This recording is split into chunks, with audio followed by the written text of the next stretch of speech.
ಎಲ್ಲರಿಗೂ ಭಗವದ್ಗೀತಾ ಕನ್ನಡ ಭಾಷ್ಯದ ಈ 36ನೆಯ ಉಪನ್ಯಾಸಕ್ಕೆ ಹೃತ್ಪೂರ್ವಕವಾದಂತಹ ಸ್ವಾಗತ. ನಿನ್ನೆ 13ನೆಯ ಶ್ಲೋಕವನ್ನ 5ನೇ ಅಧ್ಯಾಯದಲ್ಲಿ ಗಮನಿಸಿದ್ವಿ. ಸರ್ವ ಕರ್ಮಾಣಿ ಮನಸ ಸನ್ಯಸ್ಯ ಆಸ್ತೆ ಸುಖಂ ವಶಿ ನವದ್ವಾರೇ ಪುರೇ ದೇಹಿ ನೈವ ಕುರ್ವನ್ ನ ಕಾರಯನ್. ಕರ್ಮಗಳು ಗುಣಗಳ ಕಾರಣದಿಂದಾಗಿ ದೇಹದಲ್ಲಿ ಪ್ರವರ್ತಿತವಾಗ್ತಾ ಇರುತ್ತವೆ. ಅದನ್ನ ಆ ಪರಮಾತ್ಮನ ಸ್ವರೂಪನಾದಂತಹ ನಾನು ಮಾಡ್ತಾ ಇಲ್ಲ. ನ ಕುರ್ವನ್, ನನ್ನಿಂದಲೂ ಕೂಡ ಅವು ಮಾಡಿಸಲ್ಪಡ್ತಾ ಇಲ್ಲ.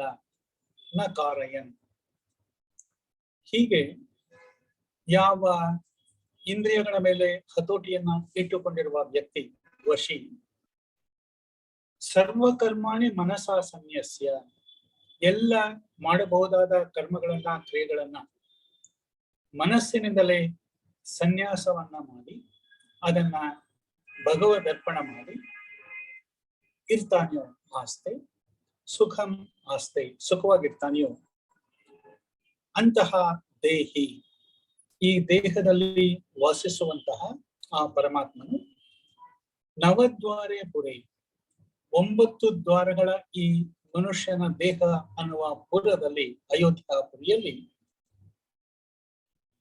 ಯಾವಾಗ ಇರ್ತಾನೆಯೋ ಅವನು ಸುಖಂ ಆಸ್ತೆ, ಸುಖವಾಗಿರ್ತಾನೆ. ಆನಂದಮಯ ಚಿದ್ಘನ ಸ್ವರೂಪದಲ್ಲಿ ಅವನು ವಾಸಿಸ್ತಾನೆ. ಯಾಕೆ ಅಂತಂದ್ರೆ ಅವನು ವಶಿ, ತನ್ನ ಇಂದ್ರಿಯಗಳ ಮೇಲೆ ಹತೋಟಿಯನ್ನ ಸಾಧಿಸಿದ್ದಾನೆ ಮತ್ತು ತನ್ನ ಮನಸ್ಸಿನಲ್ಲಿಯೇ ಆ ಕಾಮ ಸಂಕಲ್ಪ ವರ್ಜಿತನಾಗಿ ತಾನು ಯಾವುದೇ ಕ್ರಿಯೆಯಲ್ಲಿ ಪಾಲ್ಗೊಳ್ಳದೆ ಅಥವಾ ಯಾವುದೇ ಕ್ರಿಯೆಯನ್ನ ಪರೋಕ್ಷವಾಗಿಯೂ ಕೂಡ ಮಾಡಿಸದೇ ಇರೋ ಕಾರಣದಿಂದಾಗಿ ಅವನು ಅಂತಹ ಸ್ಥಿತಿಯನ್ನ ತಲುಪಿರ್ತಾನೆ ಅನ್ನೋ ಮಾತನ್ನ 13ನೇ ಶ್ಲೋಕದಲ್ಲಿ ನೋಡಿ. ಈ 14 ಮತ್ತೆ 15 ಈ 2 ಶ್ಲೋಕಗಳು ಕೂಡ ಪರಮಾತ್ಮ ಮತ್ತು ಈ ದೇಹ ಇವುಗಳ ನಡುವಿನ ಸಂಬಂಧವನ್ನ ತುಂಬಾ ಗಾಢವಾದ ರೀತಿಯಲ್ಲಿ ಚಿತ್ರಿಸೋದಕ್ಕೆ ಪ್ರಯತ್ನ ಪಡುತ್ತೆ. ನಾವು ಅಂದ್ಕೋತೀವಿ ಸಾಮಾನ್ಯವಾಗಿ ನಮ್ಮನ್ನೆಲ್ಲ ನಡೆಸುವನು ಆ ಪರಮಾತ್ಮ, ಆದ್ದರಿಂದ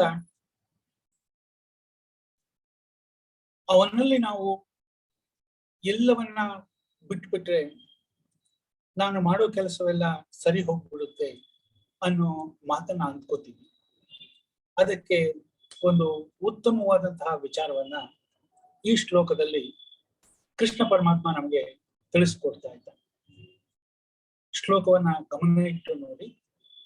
ನ ಕರ್ತೃತ್ವಂ ನ ಕರ್ಮಾಣಿ, ನ ಕರ್ತೃತ್ವಂ ನ ಕರ್ಮಾಣಿ ಲೋಕಸ್ಯ ಸೃಜತಿ ಪ್ರಭು, ಲೋಕಸ್ಯ ಸೃಜತಿ ಪ್ರಭು ನ ಕರ್ಮಫಲ ಸಂಯೋಗಂ ನ ಕರ್ಮಫಲ ಸಂಯೋಗಂ ಸ್ವಭಾವಸ್ತು ಪ್ರವರ್ತತೆ. ಈ ಶ್ಲೋಕ ಸ್ವಲ್ಪ ಅರ್ಥ ಮಾಡ್ಕೊಳ್ಳೋದು ಕಷ್ಟವಾಗಬಹುದು. ಪದಗಳನ್ನ ವಿಂಗಡಣೆ ಮಾಡಿ ನೋಡೋಣ. ನ ಕರ್ತೃತ್ವಂ ನ ಕರ್ಮಾಣಿ ಲೋಕಸ್ಯ ಸೃಜತಿ ಪ್ರಭು ನ ಕರ್ಮ ಫಲ ಸಂಯೋಗಂ ಸ್ವಭಾವಸ್ತು ಪ್ರವರ್ತತೆ. ಈ ಶ್ಲೋಕವನ್ನ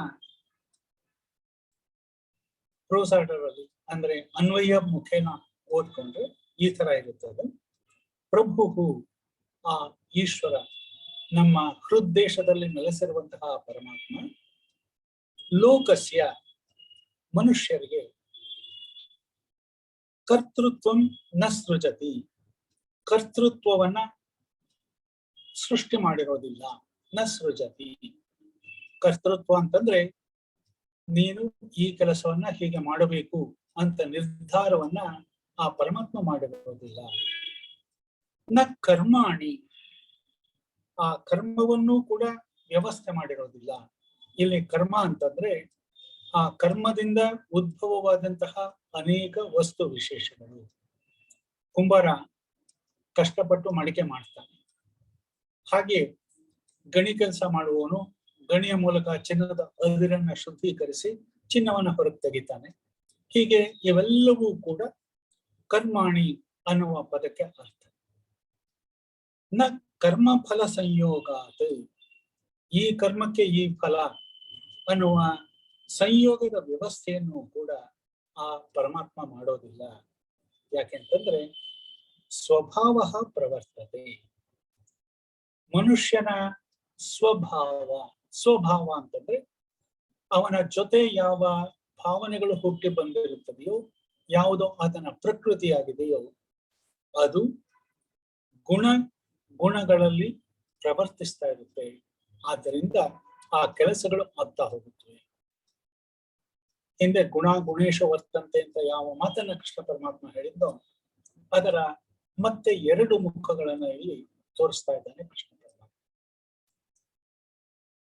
ಅಂದ್ರೆ ಪ್ರಭು ಲೋಕಸ್ಯ ಕರ್ತೃತ್ವಂ ನ ಸೃಜತಿ ನ ಕರ್ಮಾಣಿ ಸಂಯೋಗಂತು ಸ್ವಭಾವತಃ ಪ್ರವರ್ತತೆ. ಆತ ಪರಮಾತ್ಮ ಕರ್ತೃತ್ವವನ್ನ ಕರ್ಮವನ್ನಾಗಲಿ ಅಥವಾ ಕರ್ಮಫಲ ಸಂಯೋಗವನ್ನಾಗಲಿ ನಿರ್ಧಾರ ಮಾಡೋಲ್ಲ. ಮನುಷ್ಯನ ಸ್ವಭಾವ ಉಂಟು, ಅದು ಗುಣಗಳಲ್ಲಿ ವರ್ತಿಸ್ತಾ ಈ ಕೆಲಸಗಳನ್ನೆಲ್ಲ ಮಾಡಿಸ್ತಾ ಇರುತ್ತವೆ. ಅವನಿಗೂ ಹೃದ್ದೇಶದಲ್ಲಿ ಪ್ರತಿಷ್ಠಾಪಿತವಾಗಿರುವ ಆ ಪರಮಾತ್ಮನಿಗೂ ಯಾವುದೇ ಸಂಬಂಧ ಇಲ್ಲ. ಇದರಿಂದ ಕೆಲವು ಕ್ರಾಂತಿಕಾರಕವಾದಂತಹ ವಿಚಾರಗಳು ಮುಂದಿನ ಶ್ಲೋಕದಲ್ಲಿ ಹೊರಹೋಗಬಹುದು. ನಾವು ಯಾವುದೇ ಫಲಾಪೇಕ್ಷೆಯಿಂದ ಮಾಡುವಂತಹ ಪೂಜಾ ಕಾರ್ಯಗಳು ಕೂಡ ಅವು ಸೀಮಿತವಾಗಿರುತ್ತವೆ ಅಂತ ನಾವು ಮಾತನ್ನ ಇಲ್ಲಿ ನಾವು ಗಮನಿಸಬೇಕಾಗುತ್ತೆ. ಇಲ್ಲಿ ಕೆಲವು ವಿಚಾರಗಳನ್ನ ನಾವು ಗಮನಿಸಬೇಕಾಗುತ್ತೆ. ನ ಕರ್ತೃತ್ವಂ ಸ್ವತಃ ಕುರು ಇತಿ ನಾಪಿ ಕರ್ಮಾಣಿ ರಥ ಘಟ ಪ್ರಾಸಾದಾದೀನಿ ಈಪ್ಸಿತ ತಮಾನಿ ಲೋಕಸ್ಯ ಸೃಜತಿ ಉತ್ಪಾದಯತಿ ಪ್ರಭು ಆತ್ಮ. ಪರಮಾತ್ಮ ನಮ್ಮ ಹೃದಯದಲ್ಲಿ ಇದ್ದರೂ ಕೂಡ ಅವನು ನಾವು ಈ ಕೆಲಸವನ್ನ ಮಾಡಬೇಕು ಅಂತ ನಮಗೆ ವಿಧಿಸೋದಿಲ್ಲ. ನಮ್ಮ ಸ್ವಭಾವ ನಾವು ಮಾಡುವ ಕೆಲಸವನ್ನ ನಿಯಂತ್ರಿಸುತ್ತೆ. ಎರಡನೇದಾಗಿ ನ ಅಭಿ ಕರ್ಮಾಣಿ ಲೋಕಸ್ಯ ಸೃಜತಿ.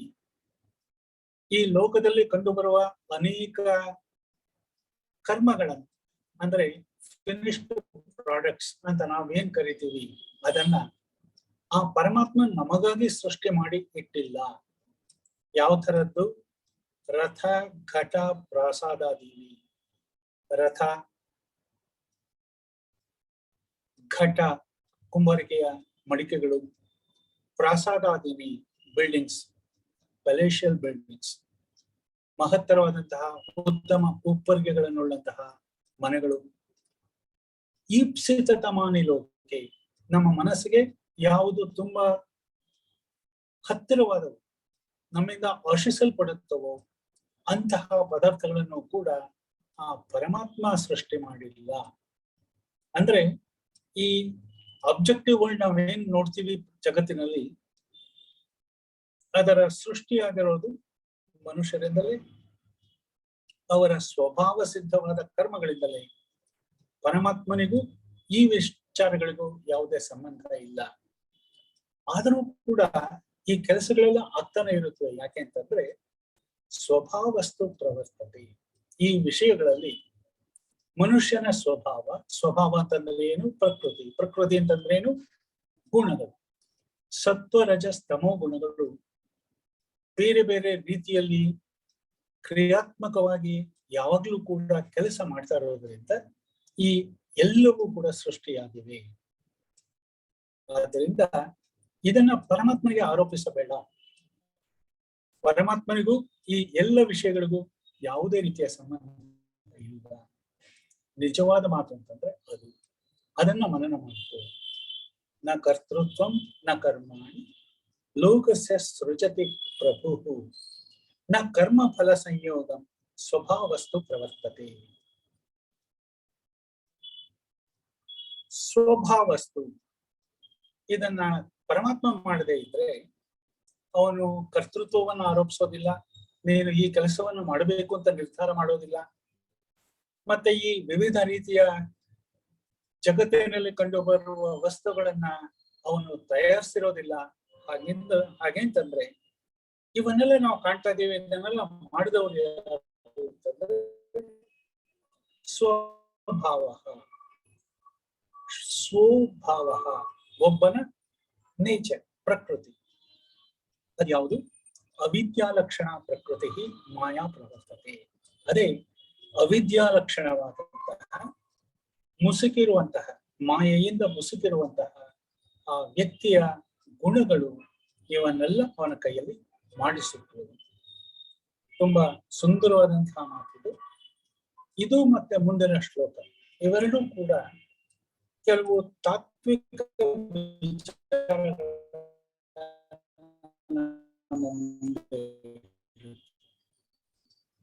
ವ್ಯಕ್ತಿಗೂ ಪರಮಾತ್ಮ ನಿಜ ಹೇಳ್ಬೇಕು ಅಂತಂದ್ರೆ ಆ ಪರಮಾತ್ಮ ಬೇರೆ ಅಲ್ಲ, ಈ ದೇಹದಲ್ಲಿ ವಾಸ ಮಾಡುವ ಆತ್ಮ ಬೇರೆ ಅಲ್ಲ, ಎರಡೂ ಒಂದು.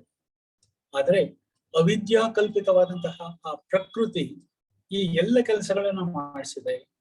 ಅದನ್ನ ದೇಹಿಯಾದಂತಹ ವ್ಯಕ್ತಿ ನಾನು ಇವನ್ನೆಲ್ಲ ಮಾಡಿದ್ದೀನಿ ಅಥವಾ ಮಾಡಿಸಿದ್ದೀನಿ ಅಂತ ಅಂದ್ಕೊಳ್ತಾನೆ. ಅದು ತಪ್ಪು. ಇದಕ್ಕೂ ಆ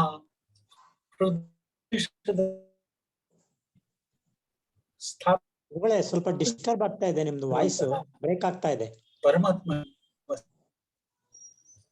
ಕರ್ಮ ಈ ರಥ ಇತ್ಯಾದಿ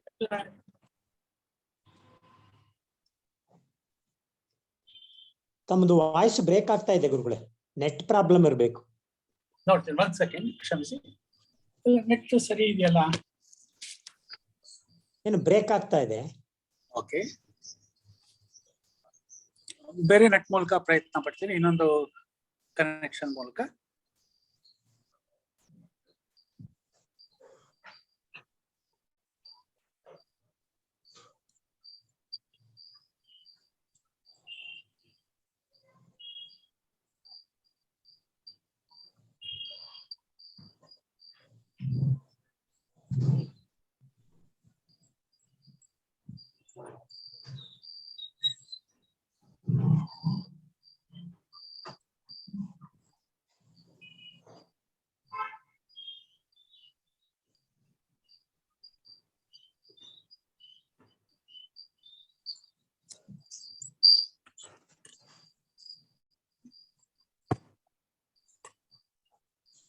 ಮತ್ತೇನಾದ್ರೂ ಅಡಚಣೆ ಉಂಟಾದ್ರೆ ದಯವಿಟ್ಟು ತಿಳಿಸಿ, ಸರಿಪಡಿಸ್ಕೊಡೋದಕ್ಕೆ ಪ್ರಯತ್ನ ಪಡುವ.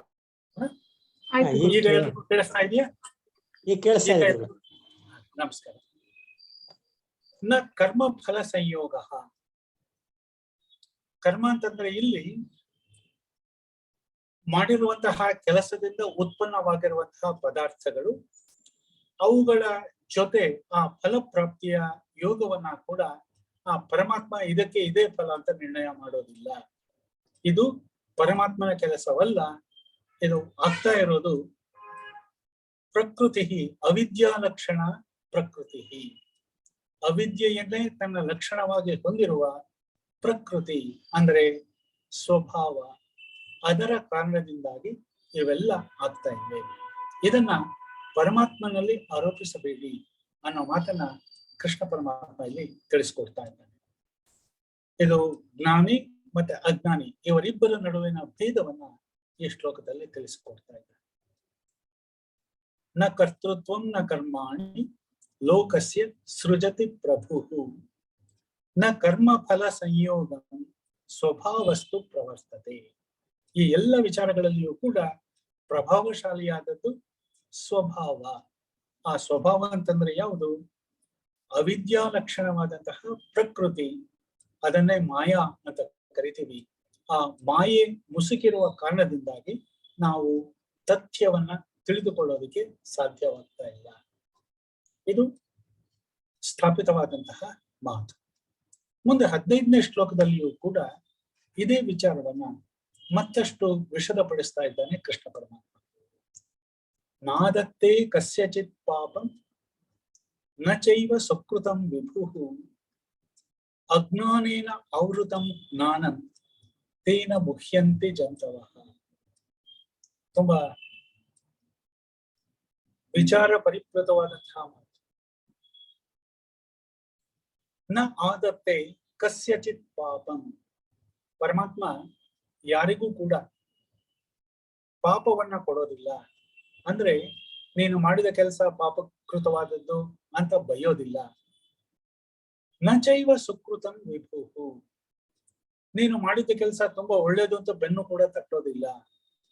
ಅಂದ್ರೆ ಪರಮಾತ್ಮ ಈ ವಿಚಾರಗಳಲ್ಲಿ ನಿರ್ಲಿಪ್ತನಾಗಿರ್ತಾನೆ. ಅವನು ಈ ವಿಚಾರಗಳಲ್ಲಿ ಯಾವುದೇ ರೀತಿಯ ಭಾವವನ್ನ ತಾಳದೆ ತಟಸ್ಥನಾಗಿರ್ತಾನೆ. ಅದು ಇಲ್ಲಿ ಹೇಳೋ ಮಾತು. ನಾದತ್ತೇ ಕಸ್ಯಚಿತ್ ಪಾಪಂ ನ ಚೈವ ಸುಕೃತಂ ವಿಭುಃ ಅಜ್ಞಾನೇನ ಆವೃತಂ ಜ್ಞಾನಂ. ಈ ಮನುಷ್ಯನಲ್ಲಿ ಇರುವಂತಹ ಜ್ಞಾನ ಸಂಪೂರ್ಣವಾಗಿ ಅಜ್ಞಾನದಿಂದ ಆವೃತವಾಗಿರುತ್ತೆ. ತೇನ ಮುಹ್ಯಂತೆ ಜಂತವಃ. ಆದ್ದರಿಂದ ಪ್ರಾಣಿಗಳೆಲ್ಲರೂ ಕೂಡ ತಮ್ಮ ಜೀವನದಲ್ಲಿ ಮತ್ತೆ ಮತ್ತೆ ಎಡವಿ ಬೀಳ್ತಾರೆ, ಭ್ರಾಂತರಾಗ್ತಾರೆ. ಅವನ ಮನಸ್ಸಿನಲ್ಲಿ ಯಾವಾಗಲೂ ಕೂಡ ಈ ಒಂದು ಅವಿದ್ಯೆ ಮುಸುಕಿರುವ ಕಾರಣದಿಂದಾಗಿ ನಿಜವನ್ನ ಅರಿಯೋದಿಕ್ಕೆ ಸಾಧ್ಯವಾಗದೆ ಹೋಗ್ತಾ ಇದ್ದಾರೆ. ತುಂಬಾ ಸುಂದರವಾದಂತಹ ವಿಚಾರಗಳು. ಅಂದ್ರೆ ಇಲ್ಲಿ ಮನುಷ್ಯ ತಾನು ಮಾಡುವ ಕೆಲಸಗಳಿಗೆ ತನ್ನ ಗುಣಗಳ ಕಾರಣದಿಂದಾಗಿ ಬದ್ಧನಾಗಿರ್ತಾನೆ. ಆ ಗುಣಗಳನ್ನ ನಿಯಂತ್ರಿಸಬೇಕು. ಪರಮಾತ್ಮನಿಗೂ ವ್ಯಕ್ತಿಗೂ ಈ ವಿಷಯದಲ್ಲಿ ಯಾವುದೇ ರೀತಿಯ ಸಂಬಂಧ ಇಲ್ಲ. ಪ್ರತಿಯೊಬ್ಬ ವ್ಯಕ್ತಿಯು ತನ್ನ ಕೆಲಸ ಕಾರ್ಯಗಳಲ್ಲಿ ಮಗ್ನನಾಗಿರುವಾಗ ಆತ ತಿಳಿದುಕೊಳ್ಳಬೇಕಾದ ವಿಚಾರ ಅಂತಂದ್ರೆ ತನ್ನ ಗುಣಗಳು ತನ್ನ ವಶದಲ್ಲಿ ಇಲ್ಲದೆ ಇರುವಾಗ ಯಾವ್ಯಾವುದೋ ಕೆಟ್ಟ ಕೆಲಸಗಳನ್ನ ಮಾಡಬಹುದು, ಇಲ್ಲ ಸಂಸ್ಕಾರ ಭರಿತವಾಗಿದ್ದ ಪಕ್ಷದಲ್ಲಿ ಒಳ್ಳೆಯ ಕೆಲಸಗಳನ್ನ ಮಾಡಬಹುದು. ಆದರೆ ಈ ಕೆಲಸಗಳಿಗೆಲ್ಲ ಮೂಲ ಕಾರಣ ಆ ವ್ಯಕ್ತಿಯೇ. ಪರಮಾತ್ಮನನ್ನ ದ್ವೇಷಿಸಬೇಡ, ಬೈಯಬೇಡ. ಅವನಿಗೂ ಇದಕ್ಕೂ ಸಂಬಂಧವಿಲ್ಲ. ಅಂದ್ರೆ ವ್ಯಕ್ತಿ ಸ್ವತಂತ್ರ. ಅವನಿಗೆ ಇಷ್ಟ ಬಂದ ಒಳ್ಳೆಯ ಕೆಲಸಗಳನ್ನ ಮಾಡಬಹುದು, ಕೆಟ್ಟ ಕೆಲಸಗಳನ್ನ ಮಾಡಬಹುದು. ಅದಕ್ಕೆ ತಕ್ಕ ಪ್ರತಿಫಲವನ್ನ ಅವನು ಕಾಣ್ತಾನೆ. ಮುನ್ನ ಹೇಳಿದ ಹಾಗೆ ಯಾವುದೇ ಕರ್ಮವನ್ನ ವ್ಯಕ್ತಿ ಮಾಡಿದಾಗ ಅದರ ಫಲವನ್ನ ಅವನು ಅನುಭವಿಸಲೇಬೇಕಾಗುತ್ತೆ. ಅವಶ್ಯಂ ಅನುಭೋಕ್ತವ್ಯಂ ಕೃತಂ ಕರ್ಮ ಶುಭ ಅಶುಭ.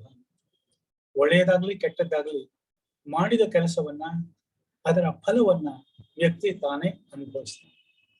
ಈ ಎರಡೂ ಶ್ಲೋಕಗಳನ್ನ ನಾವು ವಿವರಿಸಿದಾಗ, ವಿವೇಚನೆಗೆ ಒಳಪಡಿಸಿದಾಗ ಗೊತ್ತಾಗೋದಿಷ್ಟೇ. ನಾವು ಪೂಜೆ ಪುನಸ್ಕಾರಗಳನ್ನ ಮಾಡೋದರ ಮೂಲಕ ನಮ್ಮ ಸತ್ಕರ್ಮಗಳಲ್ಲಿ ನಿರತರಾಗಿದ್ದೀವಿ ಅಂತ ನಾವು ಅಂದುಕೊಂಡ್ರೆ ಅದು ಭ್ರಮೆ. ಯಾಕೆಂದ್ರೆ ಅದರಿಂದ ಪರಮಾತ್ಮನನ್ನ ನಾವು ಪ್ರಸಾದನಗೊಳಿಸೋದಕ್ಕೆ ಸಾಧ್ಯವಾಗೋದಿಲ್ಲ. ಹಾಗೆ ನಾವು ತಪ್ಪು ಮಾರ್ಗಕ್ಕೆ ನಮ್ಮ ಮನಸ್ಸನ್ನ ಹರಿಯ ಬಿಟ್ಟಾಗ ಇದು ಪರಮಾತ್ಮನ ಇಚ್ಛೆ ಅಂತ ಅಂದ್ಕೊಂಡು ಸುಮ್ಮನೆ ಇದ್ರೆ ಪ್ರಯೋಜನವಾಗೋದಿಲ್ಲ. ಆ ಪರಮಾತ್ಮನಿಗೂ ನಾವು ಮಾಡುವ ಕ್ರಿಯೆಗಳಿಗೂ ಸಂಬಂಧವಿಲ್ಲ.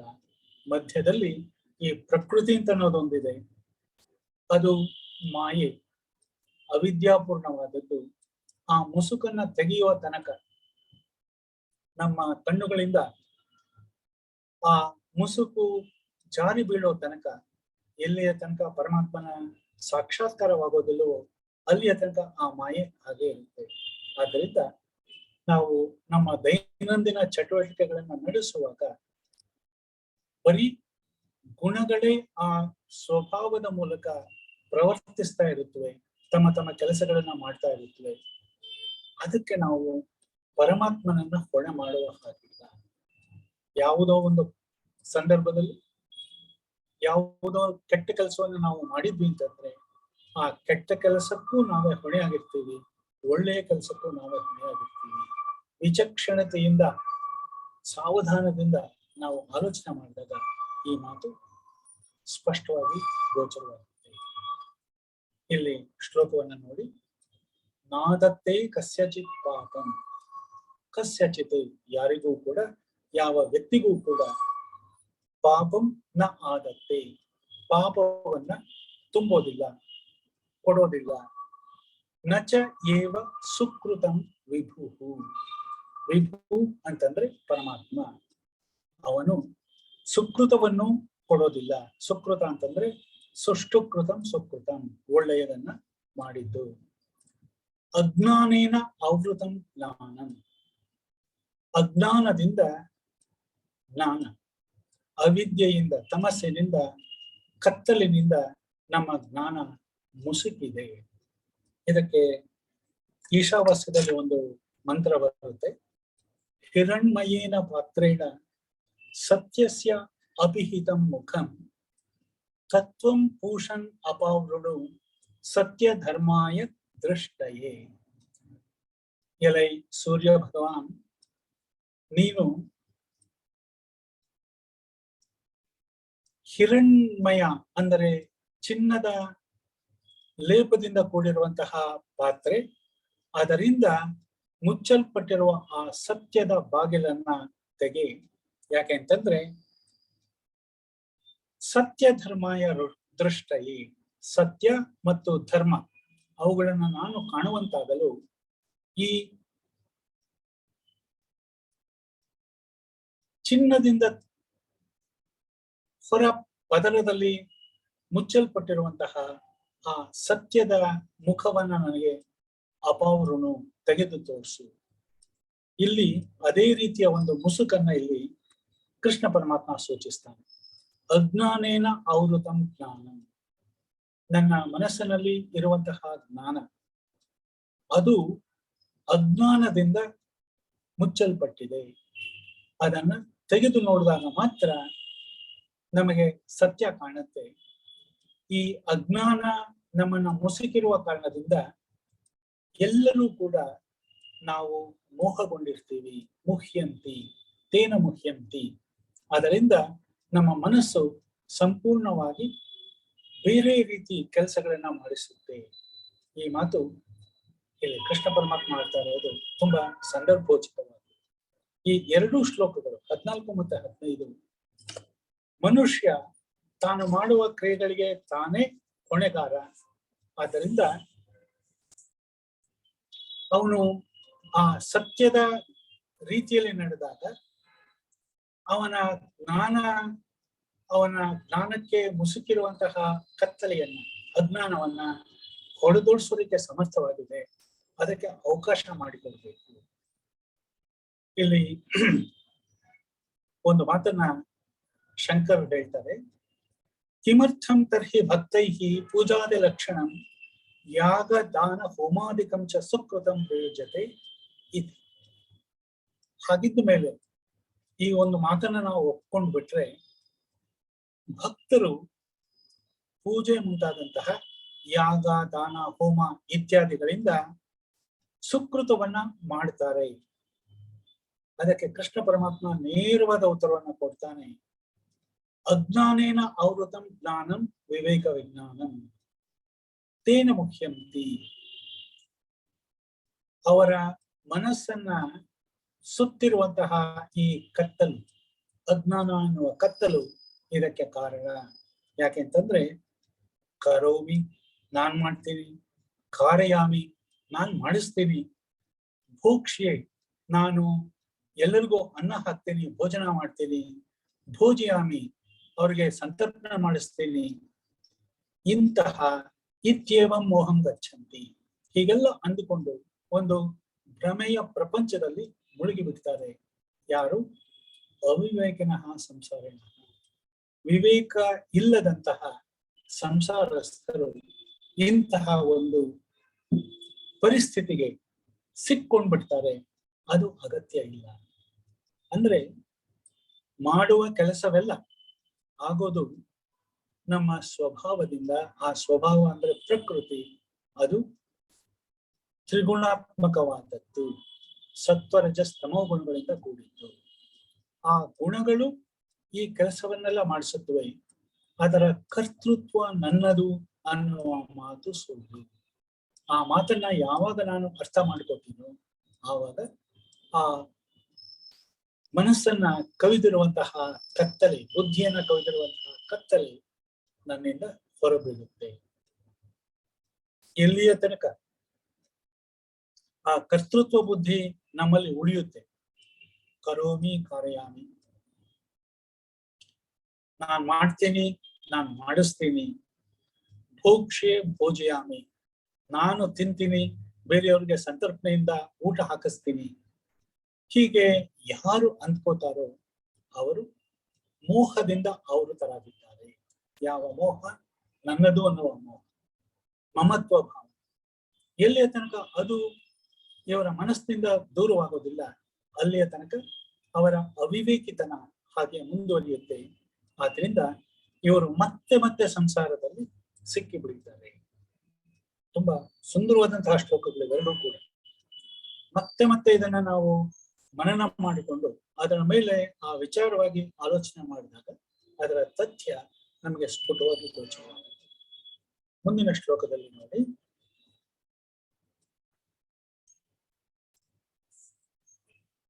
ಯಾರಿಗೆ ಆತ್ಮಜ್ಞಾನ ಉಂಟಾಗುತ್ತೋ ಅಂತಹವರ ಮನಸ್ಸಿನಲ್ಲಿ ಈ ಒಂದು ಭಾವನೆ ತಾನಾಗಿ ದೂರವಾಗಿ ಬಿಡುತ್ತೆ.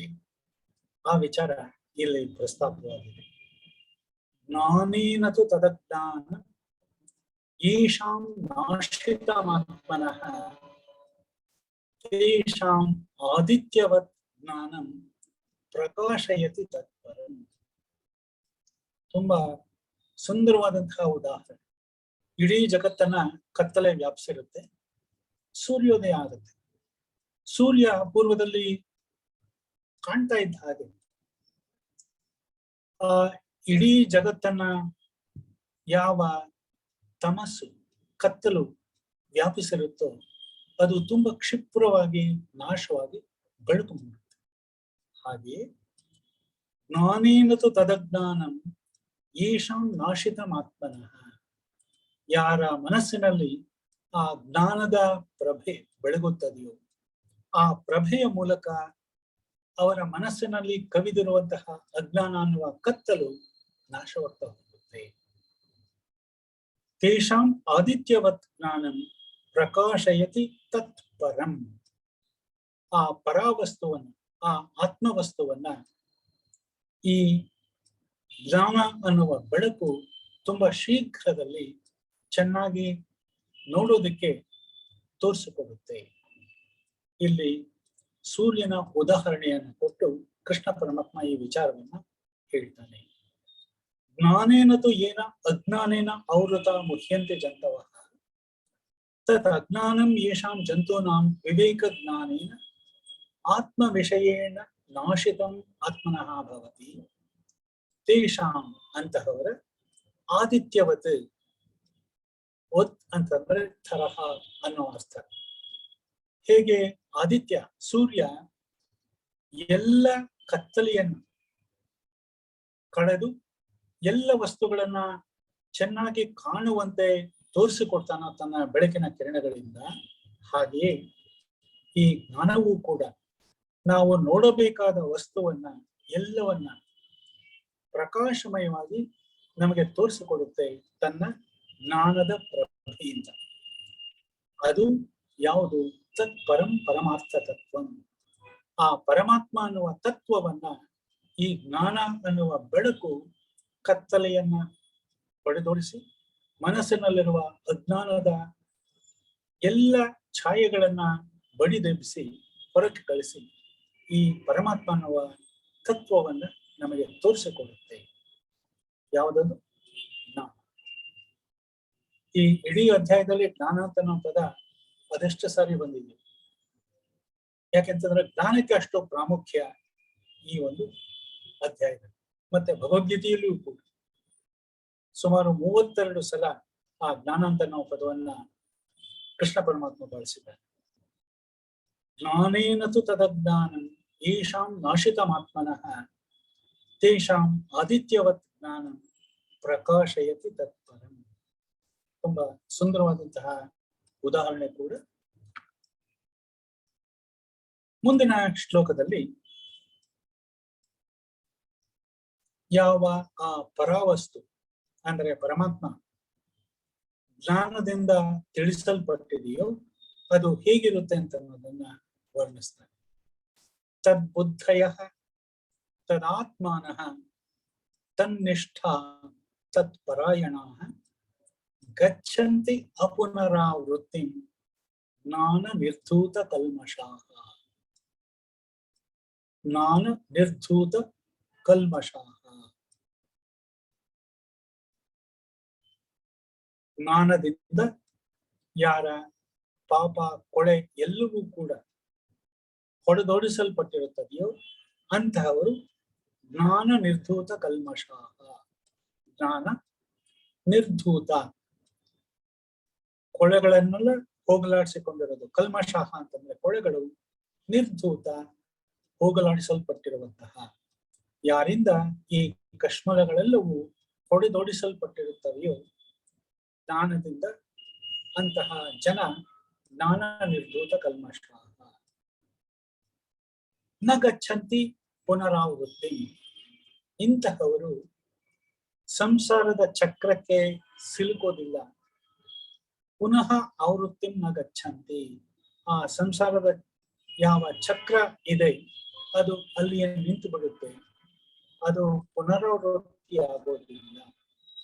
ಹುಟ್ಟು ಸಾವು ಹುಟ್ಟು ಸಾವು ಈ ಒಂದು ಚಕ್ರ ಯಾವುದು ಇರುತ್ತೆ ಸಾಮಾನ್ಯ ಜನರಲ್ಲಿ, ಅದು ಇಂತಹ ವ್ಯಕ್ತಿಗಳಲ್ಲಿ ಕಾಣೋದಿಲ್ಲ. ಅಂದ್ರೆ ಅವರು ಯಾವಾಗ ಈ ಜ್ಞಾನ ಪ್ರಭೆಯನ್ನ ಸಂಪಾದಿಸ್ಕೊಳ್ತಾರೆ ಆವಾಗ ಅವರಿಗೆ ಮುಕ್ತಿ ಸಿಗುತ್ತೆ. ಈ ಸಂಸಾರ ಚಕ್ರದಿಂದ ಸಂಪೂರ್ಣವಾಗಿ ಮುಕ್ತಿ ಸಿಗುತ್ತೆ, ಶಾಂತಿ ಸಿಗುತ್ತೆ. ಯಾವಾಗ ತದ್ಬುದ್ಧಯ ತದಾತ್ಮಾನಃ ತನ್ನಿಷ್ಠಾಃ ತತ್ಪರಾಯಣಾಃ. 4 ವಿಶೇಷಣಗಳು. ಅಂತಹ ವಿಶೇಷಣಗಳನ್ನ ಹೊಂದಿರುವಂತಹ ವ್ಯಕ್ತಿ ಜ್ಞಾನ ನಿರ್ಧೂತ ಕಲ್ಮಷಾಃ. ಯಾರ ಮಾಲಿನ್ಯ ಜ್ಞಾನದಿಂದ ಸಂಪೂರ್ಣವಾಗಿ ತೊಳೆಯಲ್ಪಟ್ಟಿದೆಯೋ ಅಂತಹ ವ್ಯಕ್ತಿಗಳು ಮತ್ತೆ ಈ ಸಂಸಾರದಲ್ಲಿ ಜನ್ಮವನ್ನ ಎತ್ತೋದಿಲ್ಲ, ಮುಕ್ತಿಯನ್ನ ಪಡೀತಾರೆ. ಆ 4 ವಿಶೇಷಣಗಳೇನು? ತದ್ಬುದ್ಧಯ ತಸ್ಮಿನ್ ಬ್ರಹ್ಮಣೆ ಗತಾ ಬುದ್ಧಿ ಯೇಷಾಂತೆ. ಆ ಪರಬ್ರಹ್ಮನಲ್ಲಿ ಯಾರ ಮನಸ್ಸು ನಿಷ್ಠೆಯಿಂದ ಕುಳಿತಿದೆಯೋ. ತದಾತ್ಮಾನಃ ತದೈವ ಪರಂ ಬ್ರಹ್ಮ ಆತ್ಮ ಯೇಷಾಂತೆ ತದಾತ್ಮಾನಃ. ಆ ಬ್ರಹ್ಮನನ್ನೇ ಯಾರು ಆತ್ಮ ಎಂದು ಸರಿಯಾಗಿ ಗುರ್ತಿಸಿಕೊಂಡು ಅದರಲ್ಲಿಯೇ ತಮ್ಮ ಬುದ್ಧಿಯನ್ನೆಲ್ಲ ನೆಟ್ಟಿರ್ತಾರೆಯೋ ಅಂತಹ ಜನ ತದಾತ್ಮಾನಃ. ತನ್ನಿಷ್ಠಾಃ. ನಿಷ್ಠಾ ಅಂತಂದ್ರೆ ಅಭಿನಿವೇಶ, ಅದರಲ್ಲಿ ಭಕ್ತಿಪೂರ್ವಕವಾದಂತಹ ಶ್ರದ್ಧೆ, ಅದನ್ನೇ ಎಲ್ಲ ಎಂದು ನಂಬಿರುವಂತಹ ತಾತ್ಪರ್ಯ. ಸರ್ವಾಣಿ ಕರ್ಮಾಣಿ ಸನ್ಯಸ್ಯ ತಸ್ಮಿನ್ ಬ್ರಹ್ಮಣಿಯೇವ ಅವಸ್ಥಾನಂ ಯೇಷಾಂತೆ. ತಾವು ಮಾಡುವ ಕರ್ಮ ಎಲ್ಲವನ್ನ ಕೂಡ ಆ ಭಗವತ್ ಧ್ಯಾನದಲ್ಲಿ ಸಮರ್ಪಣೆ ಮಾಡಿ ಆ ಭಗವಂತನಲ್ಲಿ ಅವನಿಗೆ ಅರ್ಪಿಸಿ ತಾವು ಆ ಕರ್ತೃತ್ವ ಭಾವನೆಯಿಂದ ಮುಕ್ತರಾಗಿರ್ತಾರೆಯೋ ಅಂತಹ ವ್ಯಕ್ತಿಗಳು. ತುಂಬಾ ಸುಂದರವಾದಂತಹ ಮಾತು. ತನ್ನಿಷ್ಠಾಃ. ಅದರಲ್ಲಿಯೇ ತಮ್ಮ ಎಲ್ಲ ಕರ್ಮಗಳನ್ನ ನಿವೇದಿಸಿಕೊಂಡು ಸ್ಥಾಯಿಯಾಗಿ ಚಿರಸ್ಥಾಯಿಯಾಗಿ ಅದರಲ್ಲಿಯೇ ನೆಲೆಸಿರುವಂತಹ ಜನ. ತತ್ಪರಾಯಣಾಃ. ಪರಾಯಣ ಅಂತಂದ್ರೆ ಅದೇ ಪರಂ ಅಯನಂ ಪರಾಗತಿ. ಅಯನಂ ಅಂತಂದ್ರೆ ಅದು ಒಂದು ವಾಸ ಮಾಡುವ ಸ್ಥಾನವಾಗಬಹುದು, ದಾರಿ ಆಗಬಹುದು. ಅದೇ ಆ ಪರಮವಾದದ್ದು ಅಂತ ಯಾರು ಭಾವಿಸಿರ್ತಾರೆ ಅಂತವರು ತತ್ಪರಾಯಣಾಃ. ತದೇವ ಪರಂ ಅಯನಂ ಪರಾಗತಿ ಯೇಷಾಂ ಭವತಿ ತೇ ತತ್ಪರಾಯಣಾಃ. ಅಂದರೆ ಕೇವಲ ಆತ್ಮರತಯಃ. ಯಾರು ಬಾಹ್ಯ ಪ್ರಪಂಚದಲ್ಲಿ ಆಸಕ್ತಿಯನ್ನ ಇಟ್ಟುಕೊಳ್ಳದೆ ತಮ್ಮ ವಿಷಯಗಳಲ್ಲಿ ಅಂದರೆ ಇಂದ್ರಿಯ ವಿಷಯ ಸಂಯೋಗದಿಂದ ಉಂಟಾಗುವ ಸುಖಕ್ಕಿಂತ ಹೆಚ್ಚಾಗಿ ಪರಮಾತ್ಮನಲ್ಲಿಯೇ ಸಂತೋಷವನ್ನ ಹೊಂದಿರ್ತಾರೆಯೋ ಅಂತಹವರು ಕೇವಲ ಆತ್ಮರತೆಯ. ಇಂತಹವರು ಅಪುನರಾವೃತ್ತಿ ಅಪುನರ್ ದೇಹ ಸಂಬಂಧಂ ಮತ್ತೆ ಈ ದೇಹವನ್ನ ಪಡೆಯುವಂತಹ ಒಂದು ಸಮಸ್ಯೆಗೆ ಒಳಗಾಗೋದಿಲ್ಲ. ಯಾಕೆ ಅಂತಂದ್ರೆ ಅವರ ಎಲ್ಲ ಮಾಲಿನ್ಯವು ಸಂಪೂರ್ಣವಾಗಿ ಈ ಜ್ಞಾನದ ಬೆಂಕಿಯಿಂದಾಗಿ ನಾಶ ಹೊಂದಿರುತ್ತವೆ.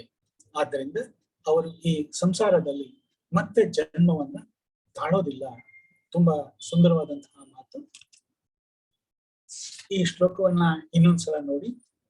ತದ್ಬುದ್ಧಯ ತದಾತ್ಮಾನಃ ತನ್ನಿಷ್ಠಾಃ ತತ್ಪರಾಯಣಾಃ ಗಚ್ಚಂತಿ ಅಪುನರಾವೃತ್ತಿಂ ಜ್ಞಾನ ನಿರ್ಧೂತ ಕಲ್ಮಷಾಃ. ತುಂಬಾ ಸುಂದರವಾದಂತಹ ಮಾತು. ತದ್ಬುದ್ಧಯಃ ತದಾತ್ಮಾನಃ ತನ್ನಿಷ್ಠಾಃ ತತ್ಪರಾಯಣಾಃ ಜ್ಞಾನ ನಿರ್ಧೂತ ಕಲ್ಮಷಾಃ ನ ಪುನರಾವೃತ್ತಿಂ ಗಚ್ಚಂತಿ. ಈ 5 ಗುಣಗಳನ್ನ ಹೊಂದಿರುವಂತಹ ಜನ ಮತ್ತೆ ಸಂಸಾರದಲ್ಲಿ ಹುಟ್ಟನ್ನ ಪಡೆಯೋದಿಲ್ಲ. ಇಂತಹವರಿಂದ ಏನಾಗತ್ತೆ ಅಂತ ನಾವು ಮಾತನ್ನ, ಅವರು ಹೇಗೆ ಇರ್ತಾರೆ ಅಂತ ನಾವು ಮಾತನ್ನ ಮುಂದಿನ ಶ್ಲೋಕದಲ್ಲಿ ಹೇಳ್ತಾರೆ. ಅವರು ಆ ತತ್ವವನ್ನ, ಪರತತ್ವವನ್ನ ಹೇಗೆ ಭಾವಿಸ್ತಾರೆ ಅನ್ನೋ ಮಾತನ್ನ ಮುಂದಿನ ಶ್ಲೋಕದಲ್ಲಿ ಹೇಳ್ತಾನೆ. ಇದಕ್ಕಿಂತ ಹೆಚ್ಚಿನ ಸೋಷಿಯಲಿಸಂ ನಾವೆಲ್ಲೂ ಕಾಣೋದಕ್ಕೆ ಸಾಧ್ಯ ಇಲ್ಲ. ಈ 18ನೇ ಶ್ಲೋಕದ ತಾತ್ಪರ್ಯ.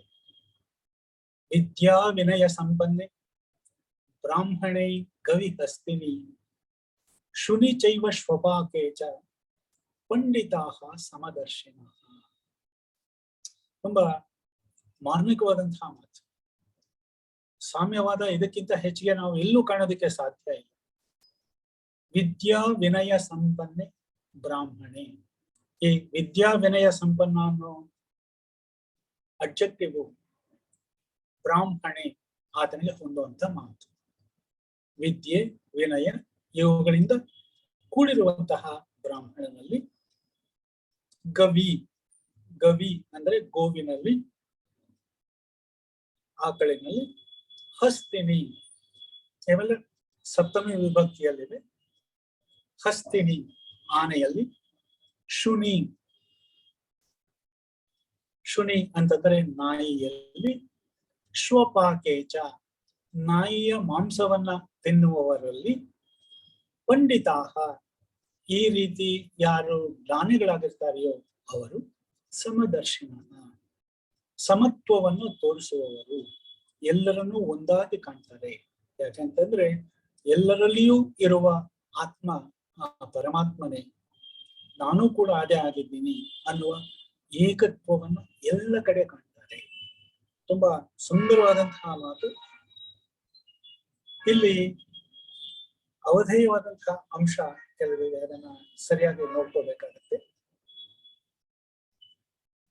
ಇಲ್ಲಿ ಸತ್ವಗುಣೋಪೇತರು, ರಜೋಗುಣೋಪೇತರು ಮತ್ತೆ ಈ 2 ಗುಣಗಳಲ್ಲದೆ ಯಾರ ಮನಸ್ಸು ಸಂಪೂರ್ಣವಾಗಿ ಅತಿ ಹೆಚ್ಚಿನ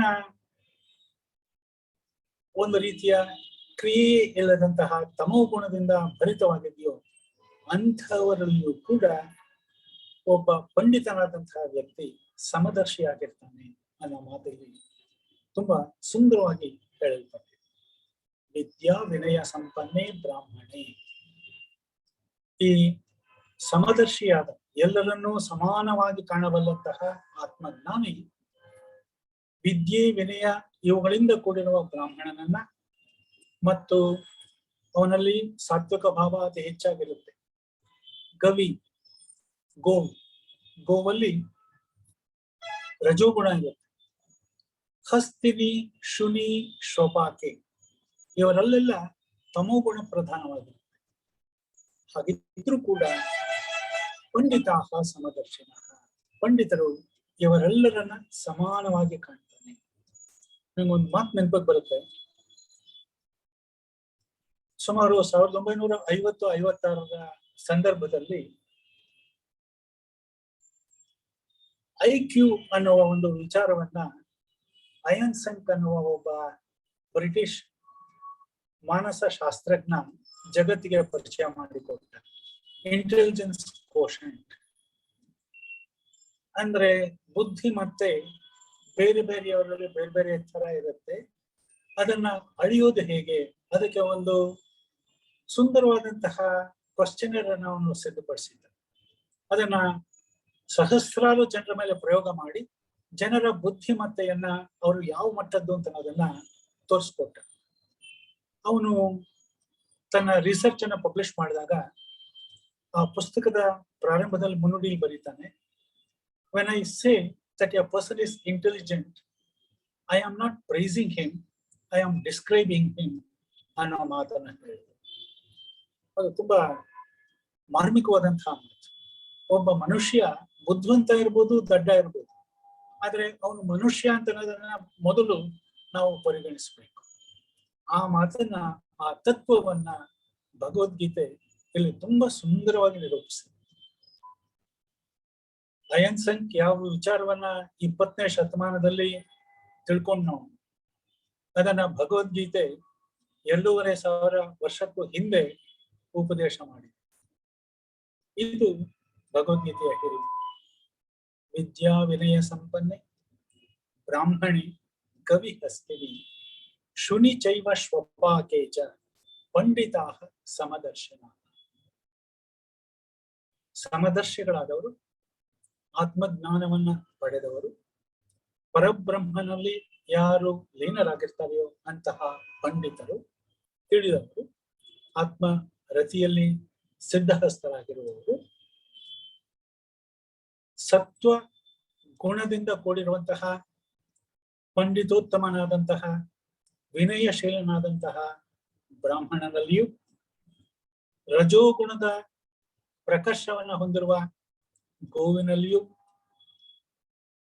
ಆನೆ, ನಾಯಿ ಮತ್ತು ನಾಯಿ ಮಾಂಸವನ್ನ ತಿನ್ನುವ ವ್ಯಕ್ತಿಗಳಲ್ಲಿ ಅಥವಾ ಪ್ರಾಣಿಗಳಲ್ಲಿಯೂ ಕೂಡ ಅವರಲ್ಲಿ ತಮೋಗುಣ ಅಧಿಕವಾಗಿದ್ದರೂ ಕೂಡ ಸಮದರ್ಶಿಗಳಾಗಿರ್ತಾರೆ, ಏಕರೂಪದಲ್ಲಿ ನೋಡ್ತಾರೆ. ಅವರಿಗೆ ಯಾವುದೇ ಭೇದ ಭಾವ ಮನಸ್ಸಿನಲ್ಲಿ ಸುಳಿಯೋದಿಲ್ಲ. ಇದು ಸೋಷಿಯಲ್ ಇಸಮ್ ಅಂತ ನಾವು ಯಾವುದನ್ನ 20ನೇ ಶತಮಾನದಲ್ಲಿ ಕಂಡುವೋ ಅದರ ತುಂಬಾ ಪ್ರಕರ್ಷವಾದ ರೂಪ, ಅತ್ಯಂತ ಉತ್ಕೃಷ್ಟವಾದಂತಹ ರೂಪ. ಈ ಶ್ಲೋಕ ಅನೇಕ ಬಾರಿ ಅನೇಕ ಸಂದರ್ಭಗಳಲ್ಲಿ ಜನ ಇದನ್ನ ಕೋಟ್ ಮಾಡ್ತಾರೆ. ನಿಜವಾದ ಅರ್ಥ ತುಂಬಾ ಇದು ಕೊಡುತ್ತೆ. ಉತ್ತಮವಾದಂತಹ ಮಾತಿದು. ಶಂಕರ್ ಹೇಳ್ತಾರೆ, ಸತ್ವಾದಿ ಗುಣೈ ತದ್ಗುಣೈಶ್ಚ ಸಂಸ್ಕಾರೈ ತಥಾ ರಾಜಸೈ ತಥಾ ಸಾಮಸೈಶ್ಚ ಸಂಸ್ಕಾರೈ ಅತ್ಯಂತಮೈವ ಅಸ್ಪೃಷ್ಟಂ. ಯಾವುದೇ ಗುಣ ವ್ಯಕ್ತಿಯಲ್ಲಿದ್ದರೂ ಕೂಡ ಸಮಮೇಕಂ ಅವಿಕ್ರಿಯಂ ಬ್ರಹ್ಮ, ಅವು ಎಲ್ಲರಲ್ಲಿಯೂ ವಿಕ್ರಿಯಗೊಳ್ಳದ, ಯಾವುದೇ ಸ್ಥಾನಪಲ್ಲಟಗೊಳ್ಳದ, ಬದಲಾಗದ ಬ್ರಹ್ಮವನ್ನ ದ್ರಷ್ಟುಂ ಶೀಲಂ ಯೇಷಾಂ ತೇ ಪಂಡಿತಾ ಸಮದರ್ಶಿನ. ಅಂತಹ ವ್ಯಕ್ತಿಗಳು ಸಮದರ್ಶಿಗಳು, ಪಂಡಿತರು ಆಗಿದ್ದಾರೆ. ಯಾಕೆಂತಂದ್ರೆ ಎಲ್ಲರಲ್ಲಿಯೂ ಬ್ರಹ್ಮನನ್ನ ಸಮಾನವಾಗಿ ಒಂದು ರೀತಿಯ ವಿಕಾರವೂ ಇಲ್ಲದೆ ಯಾರು ಕಾಣ್ತಾರೆಯೋ ಅಂತಹವರೇ ಸಮದರ್ಶಿಗಳು, ಆ ಪರಬ್ರಹ್ಮನನ್ನ ಸಾಕ್ಷಾತ್ಕರಿಸಿಕೊಂಡವರು, ಆತ್ಮಜ್ಞಾನಿಗಳು. ತುಂಬಾ ಸುಂದರವಾದಂತಹ ಶ್ಲೋಕ ಇದು. ಮತ್ತೊಮ್ಮೆ ಕೇಳಿ. ವಿದ್ಯಾ ವಿನಯ ಸಂಪನ್ನೆ ಬ್ರಾಹ್ಮಣೆ ಕವಿ ಹಸ್ತಿನಿ ಶುನಿ ಚೈವ ಶ್ವಪಾಕೆ ಚ ಪಂಡಿತಾ ಸಮದರ್ಶನ. ಅಂದ್ರೆ when we praise a person, when we say that a person is intelligent, we are not praising them, we are describing them. ಅಷ್ಟೇ. ಆ ಒಂದು ಭಾವ ಇಲ್ಲಿ ತುಂಬಾ ಸುಂದರವಾಗಿ ಮೂಡಿ ಬಂದಿದೆ. ಅದಕ್ಕಿಂತ ಹೆಚ್ಚು ಎಫೆಕ್ಟಿವ್ ಆಗಿ ಮೂಡಿ ಬಂದಿದೆ.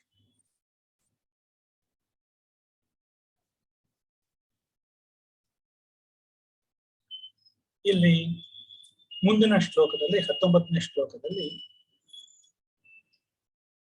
ಆ ಬ್ರಹ್ಮನಲ್ಲಿ ಯಾರು ನಿರತರಾಗಿರ್ತಾರೆಯೋ ಅವರು ಹೇಗಿರ್ತಾರೆ ಅನ್ನೋ ಮಾತನ್ನ ಇಲ್ಲಿ ಹೇಳ್ತಾನೆ. ಇಹೈವ ತೈರ್ಜಿತಃ ಸರ್ಗಃ ಈಶಾಂ ಸಾಮ್ಯೇ ಸ್ಥಿತಂ ಮನಃ ನಿರ್ದೋಷಂ ಹಿ ಸಮಂ ಬ್ರಹ್ಮ ತಸ್ಮಾತ್ ಬ್ರಹ್ಮಣಿ ತೇ ಸ್ಥಿತಾಃ.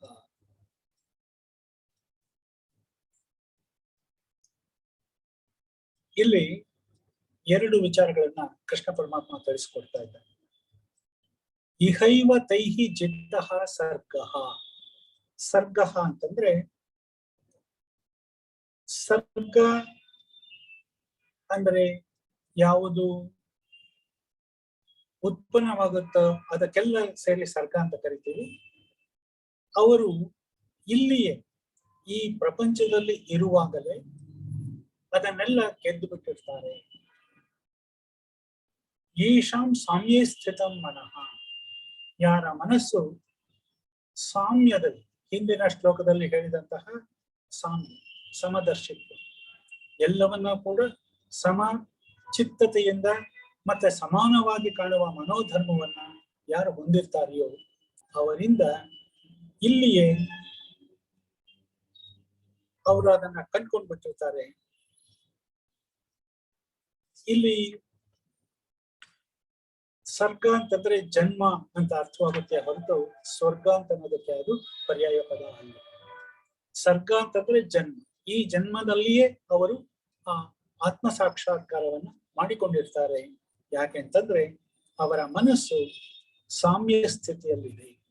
ಎಲ್ಲವನ್ನ ಸಮಾನವಾಗಿ ಕಾಣಬಲ್ಲಂತಹ ಒಂದು ಮಹತ್ತರವಾದ ಅಭಿಪ್ರಾಯ ಅವರಲ್ಲಿ ಮೂಡುತ್ತೆ.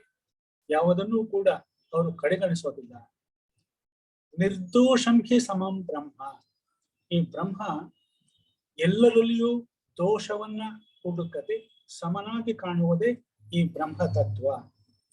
ತಸ್ಮಾತ್ ಬ್ರಹ್ಮಣಿ ತೇ ಸ್ಥಿತ. ಆದ್ದರಿಂದ ಅವರು ಆ ಬ್ರಹ್ಮನಲ್ಲಿ ಸ್ಥಿರವಾಗಿ ನೆಲೆಸಿರ್ತಾರೆ.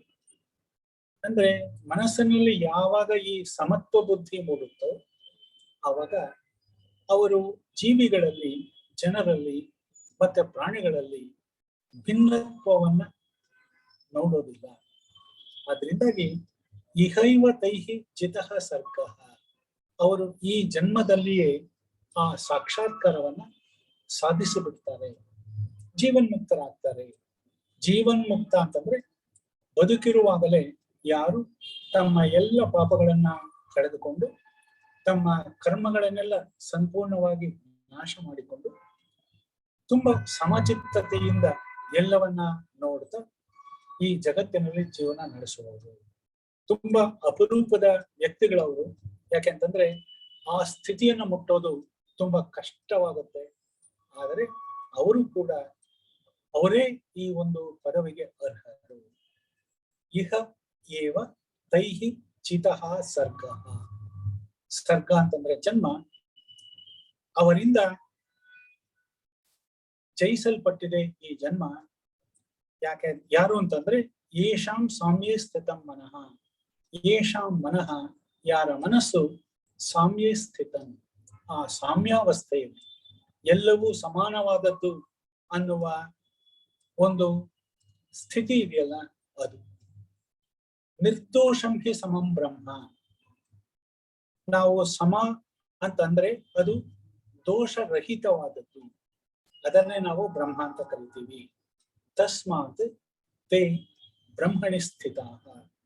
ಅವರು ಆ ಬ್ರಹ್ಮನಲ್ಲಿಯೇ ಇರ್ತಾರೆ.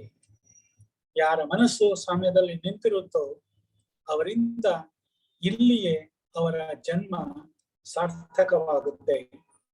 ಬ್ರಹ್ಮ ನಿರ್ದೋಷವಾಗಿಯೂ ಸಮವಾಗಿಯೂ ಇರುತ್ತಲ್ವೇ, ಆದ್ರಿಂದ ಅವರು ಬ್ರಹ್ಮನಲ್ಲಿಯೇ ಲೀನವಾಗಿರ್ತಾರೆ, ಯಾವಾಗಲೂ ಅದರಲ್ಲಿಯೇ ಸ್ಥಾಪಿತವಾಗಿರ್ತಾರೆ. ತುಂಬಾ ಸುಂದರವಾದಂತಹ ಶ್ಲೋಕ. ಮುಂದೆ 20ನೆಯ ಶ್ಲೋಕ. ಅದು ಮತ್ತೆ 21 ಇವೆರಡೂ ಕೂಡ ಒಂದಕ್ಕೊಂದು ಪರಸ್ಪರ ಪೂರಕವಾದಂತಹ ಶ್ಲೋಕಗಳು. ಇಲ್ಲಿ ಆ ಸಮಸ್ಥಿತಿಯನ್ನ ಯಾರು ಈಗಾಗಲೇ ಸಾಧಿಸಿರ್ತಾರೆ ಅವರು ಹೇಗಿರ್ತಾರೆ ಅಂತ ಅನ್ನೋದ್ರ ಬಗ್ಗೆ ಮತ್ತಷ್ಟು ಮಾತುಗಳನ್ನು ಕೃಷ್ಣ ಪರಮಾತ್ಮ ಹೇಳ್ತಾರೆ. ನ ಪ್ರಹೃಷ್ಯೇತ್ ಪ್ರಿಯಂ ಪ್ರಾಪ್ಯ ನೋದ್ವಿಜೇತ್ ಪ್ರಾಪ್ಯ ಚಾಪ್ರಿಯಂ ಸ್ಥಿರ ಬುದ್ಧಿ ಅಸಮ್ಮೂಢ ಬ್ರಹ್ಮವಿದ್ ಬ್ರಹ್ಮಣಿ ಸ್ಥಿತಃ ಬಾಹ್ಯ ಸ್ಪರ್ಶೇಷ್ವಸಕ್ತಾತ್ಮ ವಿಂದತಿ ಆತ್ಮನಿ ಯತ್ ಸುಖಂ ಸ ಬ್ರಹ್ಮಯೋಗಯುಕ್ತಾತ್ಮ ಸುಖಂ ಅಕ್ಷಯಮಶ್ನುತೆ. ತುಂಬಾ ಸುಂದರವಾದಂತಹ ವಿವರಣೆಗಳು. ಆ ಬ್ರಾಹ್ಮಿ ಸ್ಥಿತಿಯನ್ನ ತಲುಪಿರುವಂತಹ ವ್ಯಕ್ತಿ ಯಾವ ರೀತಿ ಇರ್ತಾನೆ ಅನ್ನೋದನ್ನ ಇಲ್ಲಿ ಚಿತ್ರಣ ಮಾಡಿದ್ದಾನೆ ಕೃಷ್ಣ ಪರಮಾತ್ಮ. ಪ್ರಿಯಂ ಪ್ರಾಪ್ಯ ನ ಪ್ರಹೃಷ್ಯೇತ್, ಪ್ರಿಯವಾದದನ್ನ ಅಂದ್ರೆ ಪ್ರಿಯ ಪ್ರೇಯಸ್ ಅದನ್ನ ಪಡೆದವನು ನ ಪ್ರಹೃಷ್ಯೇತ್, ಸಂತೋಷ ಪಡಬಾರದು. ನೋದ್ವಿಜೇತ್ ಪ್ರಾಪ್ಯ ಚ ಅಪ್ರಿಯಂ, ಅಪ್ರಿಯಂ ಪ್ರಾಪ್ಯ ತನ್ನ ಮನಸ್ಸಿಗೆ ಸಮಾಧಾನವನ್ನ ಕೊಡದೇ ಇರುವಂತಹ ವಿಷಯವನ್ನ ಅನುಭವಿಸಿ ನ ಉದ್ವಿಜೇತ್, ಉದ್ವೇಗಗೊಳ್ಳಬಾರದು. ಸ್ಥಿರ ಬುದ್ಧಿ ಅಸಮ್ಮೂಢ, ಸ್ಥಿರ ಬುದ್ಧಿ ಯಾರ ಮನಸ್ಸು ಸ್ಥಿರವಾಗಿದೆಯೋ, ಚಂಚಲವಾಗಿಲ್ಲವೋ, ಅತ್ತ ಇತ್ತ ಓಡಾಡ್ತಾ ಇಲ್ಲವೋ, ಮುಂದೆ ಒಂದು ಉಪಮಾನದ ಮೂಲಕ ಅಂತ ಒಂದು ಬುದ್ಧಿಯನ್ನ ಹೇಳ್ತಾನೆ. ಒಂದು ದೀಪವನ್ನ, ಉರಿತಾ ಇರೋ ದೀಪವನ್ನ ಯಾವುದೇ ಗಾಳಿ ಇಲ್ಲದಂತಹ ನಿರ್ವಾತ ಸ್ಥಾನದಲ್ಲಿ ಇಟ್ಟಾಗ ಹೇಗೆ ಆ ಜ್ವಾಲೆ ಅತ್ತಿತ್ತ ಅಲುಗಾಡೋದಿಲ್ಲವೋ ಹಾಗೆ ಮನಸ್ಸು ಸ್ಥಿರವಾಗಿರಬೇಕು ಅಂತ. ಅಂತಹ ಸ್ಥಿರ ಬುದ್ಧಿ ಅಸಮ್ಮೂಢ, ಮೂಢನಲ್ಲದವನು, ಅವಿವೇಕಿಯಲ್ಲದವನು, ಯಾರ ಮನಸ್ಸು ಯಾವುದೇ ರೀತಿಯ ವಿಕಾರಗಳಿಗೆ ಒಳಗಾಗಿಲ್ಲವೋ ಅಂತಹ ವ್ಯಕ್ತಿ ಬ್ರಹ್ಮವಿತ್, ಬ್ರಹ್ಮವನ್ನ ತಿಳಿದುಕೊಂಡವನು, ಬ್ರಹ್ಮಣಿ ಸ್ಥಿತ, ಆ ಬ್ರಹ್ಮನ ಆನಂದದಲ್ಲಿ ಯಾವಾಗಲೂ ಮುಳುಗಿರುವವನು, ಬಾಹ್ಯ ಸ್ಪರ್ಶೇಶು ಅಸಕ್ತಾತ್ಮ. ಬಾಹ್ಯ ಸ್ಪರ್ಶ, ಸ್ಪರ್ಶ ಅಂತಂದ್ರೆ ನಮ್ಮ ಇಂದ್ರಿಯಗಳು ಅವುಗಳ ವಿಷಯಗಳ ಜೊತೆ ಕೂಡಿರುವಾಗ ಅದು ಯಾವ ಒಂದು ಸ್ಪರ್ಶ ಅಂತ ಅನ್ನಿಸ್ಕೊಳ್ಳುತ್ತೆ, ಅದು ಬಾಹ್ಯ ಸ್ಪರ್ಶ. ಕಣ್ಣು ಒಂದು ಸುಂದರವಾದ ರೂಪವನ್ನು ನೋಡುವಾಗ ಆ ಕಣ್ಣು ಒಂದು ಇಂದ್ರಿಯ, ಮತ್ತೆ ಆ ರೂಪ ಅದರ ಜೊತೆ ಸಂಯೋಗವನ್ನ ಹೊಂದಿದಾಗ ಮನಸ್ಸು ಚಂಚಲವಾಗುವ ಸಾಧ್ಯತೆ ಉಂಟು. ಅಂತಹ ಒಂದು ಸಿದ್ಧತೆ ಆಗದೇ ಇದ್ದಾಗ ಬಾಹ್ಯ ಸ್ಪರ್ಶೇಶು ಅಸಕ್ತ ಆತ್ಮ, ಯಾರ ಮನಸ್ಸು ಅದರ ಜೊತೆ ಆ ಸಂಘವನ್ನ ಹೊಂದುವುದಿಲ್ಲವೋ, ಕಣ್ಣು ರೂಪವನ್ನ ನೋಡ್ತಾ ಇರಬಹುದು, ಆದರೆ ಮನಸ್ಸು ಆ ರೂಪವನ್ನ ಕಾಣುವುದಕ್ಕೆ ಪ್ರತಿಬಂಧವನ್ನ ಒಡ್ಡುವ ಮಟ್ಟಕ್ಕೆ ಅವನ ಸಂಯಮ ಬೆಳೆದಿರುತ್ತೆ. ಬಾಹ್ಯ ಸ್ಪರ್ಶೇಶು ಅಸಕ್ತ ಆತ್ಮ ಆತ್ಮನಿ ಯತ್ ಸುಖಂ ವಿಂದತಿ, ಅವನು ತನ್ನಲ್ಲಿ ಯಾವ ಸುಖವನ್ನ ಹೊಂದುತ್ತಾನೆ, ಸ ಬ್ರಹ್ಮಯೋಗಯುಕ್ತಾತ್ಮ ಸುಖಂ ಅಕ್ಷಯಂ ಅಶ್ನುತೆ. ಅಂತಹ ಬ್ರಹ್ಮಯೋಗಯುಕ್ತಾತ್ಮ, ಬ್ರಹ್ಮನಲ್ಲಿ ಯಾವಾಗಲೂ ಕೂಡ ಹೊಂದಿಕೊಂಡಿಯೇ ಇರುತ್ತಾನೆಯೋ ಅಂತಹ ವ್ಯಕ್ತಿ ಅಕ್ಷಯಂ ಸುಖಂ, ಅಕ್ಷಯವಾದ, ನಾಶರಹಿತವಾದ, ಕಡಿಮೆಯಾಗದಂತಹ, ಕ್ಷಯಿಸದಂತಹ ಸುಖಂ, ಆನಂದವನ್ನ ಅಶ್ನುತೆ, ಹೊಂದುತ್ತಾನೆ. ಅಂದ್ರೆ ಈ ಎರಡೂ ಶ್ಲೋಕಗಳಲ್ಲಿ ಆ ಪರಮಾತ್ಮನಲ್ಲಿ ಮನಸ್ಸನ್ನ ಸಂಪೂರ್ಣವಾಗಿ ಇಟ್ಟಂತಹ ವ್ಯಕ್ತಿ ಆತ್ಮ ಸಾಕ್ಷಾತ್ಕಾರವಾದಾಗ ಹೇಗಿರ್ತಾನೆ ಅನ್ನೋ ಮಾತನ್ನ ತುಂಬಾ ಸುಂದರವಾಗಿ ಈ ಎರಡೂ ಶ್ಲೋಕಗಳಲ್ಲಿ ಕೃಷ್ಣ ಪರಮಾತ್ಮ ಚಿತ್ರಿಸಿದ್ದ. ಪ್ರಿಯಂ ಪ್ರಾಪ್ಯ ನ ಪ್ರಹೃಷ್ಯೇತ್, ತನಗೆ ಸಂತಸ ತರುವ ವಿಷಯವನ್ನ ಅನುಭವಿಸಿದಾಗ, ಕಂಡಾಗ, ಕೇಳಿದಾಗ, ಆಲೋಚನೆ ಮಾಡಿದಾಗ ನ ಪ್ರಹೃಷ್ಯೇತ್, ಅವನು ತುಂಬಾ ಹರ್ಷ ಪರಿಪ್ಲುತನಾಗಿ ಆಗೋದಿಲ್ಲ, ಅದರ ಉದ್ರೇಕ ಆಗೋದಿಲ್ಲ. ನೋದ್ವಿಜೇತ್ ಪ್ರಾಪ್ಯ ಚಾಪ್ರಿಯಂ, ತನಗೆ ಸಮಾಹಿತವಲ್ಲದ ವಿಚಾರವನ್ನ ಕೇಳಿದಾಗ ಅವನು ಉದ್ವಿಗ್ನನಾಗೋದಿಲ್ಲ, ಕೋಪಗೊಳ್ಳೋದಿಲ್ಲ, ಬೇಜಾರು ಪಟ್ಕೊಳ್ಳೋದಿಲ್ಲ. ಸ್ಥಿರ ಬುದ್ಧಿ, ಅವನ ಮನಸ್ಸು ಚಾಂಚಲ್ಯದಿಂದ ಕೂಡಿರೋದಿಲ್ಲ, ಸ್ಥಿರವಾಗಿರುತ್ತೆ. ನಿರ್ವಾತ ಸ್ಥಳದಲ್ಲಿ ಇರುವ ದೀಪ ಪ್ರಜ್ವಲಿಸ್ತಾ ಇರುವಾಗ ಅದರ ಆ ಫ್ಲೇಮ್ ಯಾವಾಗ ಒಂದು ಚೂರು ಅಲುಗಾಡೋದಿಲ್ವೋ ಅದೇ ತರ ಇವನ ಬುದ್ಧಿಯೂ ಕೂಡ ಸ್ಥಿರವಾಗಿರುತ್ತೆ. ಅಸಮ್ಮೂಢ, ಅವನು ಯಾವುದೇ ರೀತಿಯ ಮೌಢ್ಯವನ್ನ ಹೊಂದಿರೋದಿಲ್ಲ. ಬ್ರಹ್ಮವಿತ್, ಬ್ರಹ್ಮನನ್ನ ಕಂಡಿರುವವನು, ಬ್ರಹ್ಮನನ್ನ ಅರಿತುಕೊಂಡವನು. ಬ್ರಹ್ಮಣಿ ಸ್ಥಿತ, ಬ್ರಹ್ಮನಲ್ಲಿ ಸ್ಥಿರವಾಗಿ ನೆಲೆಸಿರುವವನು. ಬಾಹ್ಯ ಸ್ಪರ್ಶೇಶು ಅಸಕ್ತಾತ್ಮ, ಹೊರಗಿನ ಇಂದ್ರಿಯ ಮತ್ತು ಅದರ ವಿಷಯಗಳ ಸಂಯೋಗದಲ್ಲಿ ಪಾಲ್ಗೊಳ್ಳದೆ ಇರುವವನು. ಯಾವ ಸಂತೋಷವನ್ನ ತನ್ನ ಆತ್ಮದಲ್ಲಿ ತನ್ನಲ್ಲಿ ಅನುಭವಿಸ್ತಾನೆಯೋ ಅಂತಹ ಬ್ರಹ್ಮಯೋಗ ಯುಕ್ತಾತ್ಮ, ಬ್ರಹ್ಮನಲ್ಲಿ ಯೋಗದ ಕಾರಣದಿಂದ ಸಂಯುಕ್ತನಾಗಿ ನೆಲೆಸಿರ್ತಾನೆಯೋ ಅಂತಹವನು ಅಕ್ಷಯ್ಯಂ ಸುಖಂ ಅಶ್ನುತೆ, ಕ್ಷೀಣವಾಗದ, ನಾಶವಾಗದ, ತುಂಬಾ ಶಾಶ್ವತವಾದಂತಹ ಸುಖವನ್ನ ಅವನು ಅನುಭವಿಸ್ತಾನೆ. ಸುಮಾರು 8 ವಿಶೇಷಣಗಳ ಮೂಲಕ ಅಂತಹ ವ್ಯಕ್ತಿಯ ಪರಿಚಯವನ್ನ ನಮ್ಗೆ ಕೃಷ್ಣ ಪರಮಾತ್ಮ ಮಾಡಿಕೊಡ್ತಾರೆ. ಇಲ್ಲಿ ನಾವು ಗಮನಿಸಬೇಕಾದ ಮಾತು ಅಂತಂದ್ರೆ, ಇಲ್ಲಿ ಲೌಕಿಕ ಜೀವನದಲ್ಲಿ ನಾವು ಅನುಭವಿಸುವ ಸಂತೋಷಗಳು ಅನೇಕ ಇರಬಹುದು, ಆದ್ರೆ ಆ ಎಲ್ಲ ಸಂತೋಷಗಳು ಕ್ಷಣಿಕವಾದದ್ದು. ಯಾಕೆಂತಂದ್ರೆ ಇವೆಲ್ಲ ನಮ್ಮ ಮಾನಸಿಕ ಅಥವಾ ದೈಹಿಕ ಇಂದ್ರಿಯಗಳ ಅಥವಾ ಕರ್ಮೇಂದ್ರಿಯಗಳ ಮೂಲಕ ಉಂಟಾಗುವಂತಹ ಸುಖಗಳು. ಇವು ಆದಿ ಅಂತ್ಯ ಎರಡನ್ನೂ ಹೊಂದಿರುತ್ತವೆ. ಯಾವುದಕ್ಕೆ ಆದಿ ಇರುತ್ತೋ ಅದಕ್ಕೆ ಅಂತ್ಯ ಇರಲೇಬೇಕು. ಆದ್ರಿಂದ ಅವು ಕ್ಷಣಿಕವಾದವು, ಅವು ಸಾಮಾನ್ಯವಾಗಿ ಶಾಶ್ವತವಾಗಿರೋದಕ್ಕೆ ಸಾಧ್ಯವೇ ಇಲ್ಲ. ಆದ್ರಿಂದ ಈ ಕ್ಷಣಿಕ ಸುಖದ ಆಸೆಗಾಗಿ ನಾವು ನಮ್ಮ ಜೀವನವನ್ನು ವ್ಯರ್ಥ ಮಾಡಿಕೊಳ್ಳಬಾರದು.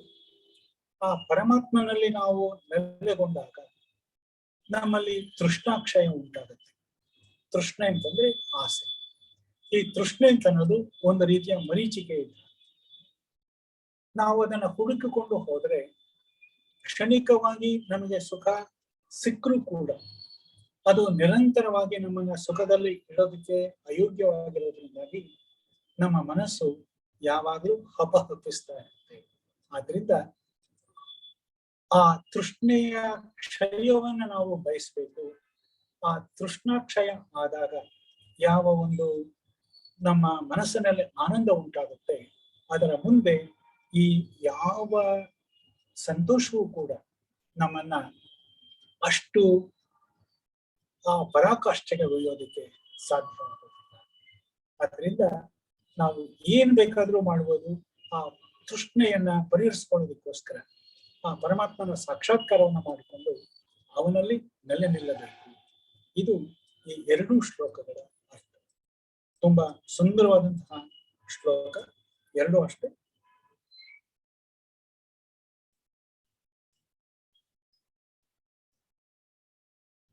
ನ ಪ್ರಹೃಷ್ಯೇತ್ ಪ್ರಿಯಂ ಪ್ರಾಪ್ಯ, ಮೊದಲನೆಯ ಮಾತು. ಕ್ಷಣಿಕ ಪ್ರಿಯವಾದ ವಿಚಾರವನ್ನ ಅನುಭವಿಸಿದಾಗ ಅದರಿಂದ ಸಂಪೂರ್ಣವಾಗಿ ಸಂತೋಷಗೊಳ್ಳಬಾರದು, 1. 2, ನೋದ್ವಿಜೇತ್ ಪ್ರಾಪ್ಯ ಚಾಪ್ರಿಯಂ, ಕೆಟ್ಟ ವಿಚಾರವನ್ನ ಕೇಳಿದಾಗ ಅಥವಾ ಕೆಟ್ಟ ಅನುಭವವನ್ನ ಪಡೆದಾಗ ಮನಸ್ಸಿಗೆ ಉದ್ವೇಗವನ್ನ ತಂದುಕೊಳ್ಳಬಾರದು, ಸಮಸ್ಥಿತಿಯಲ್ಲಿ ಇರಬೇಕು. ಸ್ಥಿರ ಬುದ್ಧಿ, ಬುದ್ಧಿಯನ್ನ ಶಾಶ್ವತವಾಗಿ ಒಂದೇ ರೀತಿಯಲ್ಲಿ ಇಟ್ಟುಕೊಳ್ಳಬೇಕು, ಅದು ಚಂಚಲಗೊಳ್ಳದಂತೆ ನೋಡಿಕೊಳ್ಳಬೇಕು. ಅಸಮ್ಮೂಢ, 4ನೆಯದು, ಮನಸ್ಸಿನಲ್ಲಿ ಮೌಢ್ಯವನ್ನ ತೆಗೆದು ಹಾಕಬೇಕು.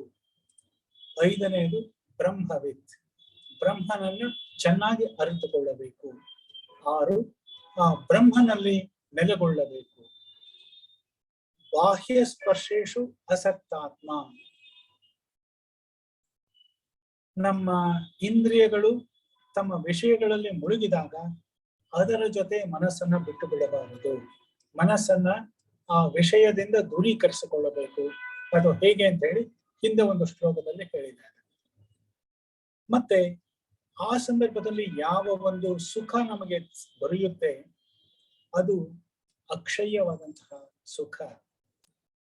ಬ್ರಹ್ಮಯೋಗ ಯುಕ್ತಾತ್ಮ, ಯಾರು ಆ ಬ್ರಹ್ಮನಲ್ಲಿ ಯೋಗದ ಮೂಲಕ ಅರಿತುಕೊಂಡು ಅವನಲ್ಲಿ ನೆಲೆ ನಿಂತಾಗ ಈ ಒಂದು ಸುಖವನ್ನ ನಾವು ಕಾಣಬಹುದು. ಇದು ಅಕ್ಷಯ್ಯವಾದ ಸುಖ, ನಾಶವಾಗದ, ಕಡಿಮೆಯಾಗದ, ಯಾವಾಗಲೂ ಕೂಡ ಪೂರ್ಣ ರೂಪದಲ್ಲಿರುವಂತಹ ಸಂತೋಷ, ಸುಖ, ಆನಂದ. ಈ ಆನಂದಕ್ಕೋಸ್ಕರ ನಾವು ಪ್ರಯತ್ನ ಪಡಬೇಕು. ಬೇರೆ ಯಾವುದಕ್ಕೂ ಕೂಡ ನಾವು ಮನಸ್ಸನ್ನ ಕೊಡಬಾರದು ಅನ್ನೋ ಮಾತನ್ನ ಹೇಳ್ತಾನೆ.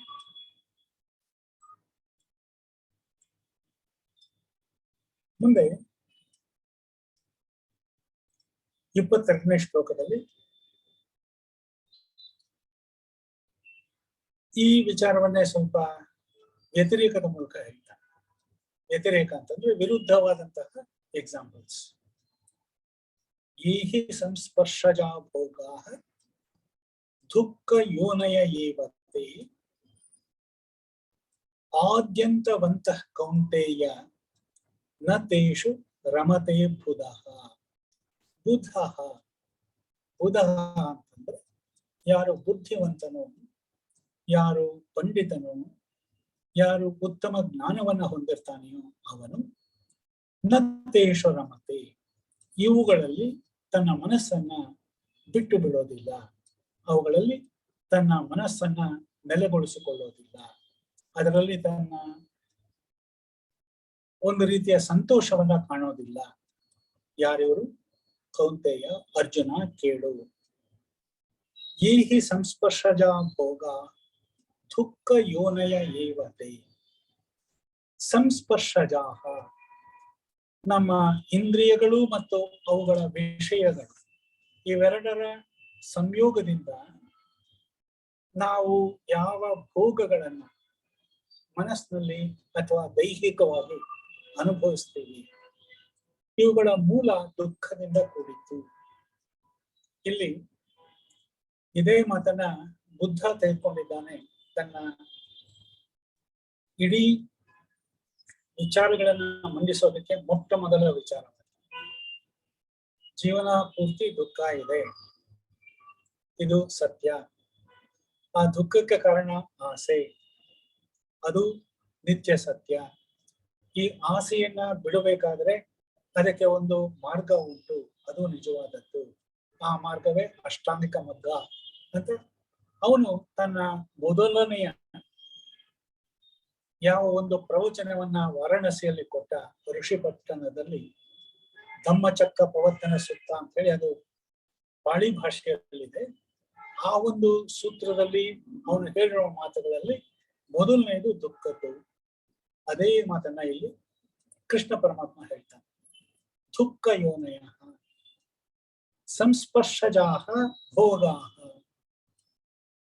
ನಮ್ಮ ಇಂದ್ರಿಯಗಳು ಮತ್ತೆ ಅಂದ್ರೆ ಎರಡೂ ರೀತಿಯ ಇಂದ್ರಿಯಗಳು, ಕರ್ಮೇಂದ್ರಿಯಗಳಾಗಲಿ ಮತ್ತೆ ಜ್ಞಾನೇಂದ್ರಿಯಗಳಾಗಲಿ, ಅವುಗಳ ವಿಷಯಗಳಿಗೆ ಯಾವ ಸಂಸ್ಪರ್ಶ ಉಂಟಾದಾಗ ಒಂದು ಭೋಗವನ್ನ ನಾವು ಕಂಡ್ಕೋತೀವಿಯೋ, ಅದರಲ್ಲಿ ನಿರತರಾಗ್ತೀವಿಯೋ, ಆ ಸುಖವನ್ನ ಅನುಭವಿಸೋದಕ್ಕೆ ಅವೆಲ್ಲವೂ ಕೂಡ ದುಃಖ ಯೋನಯ, ದುಃಖದಿಂದ ಹುಟ್ಟಿದವು.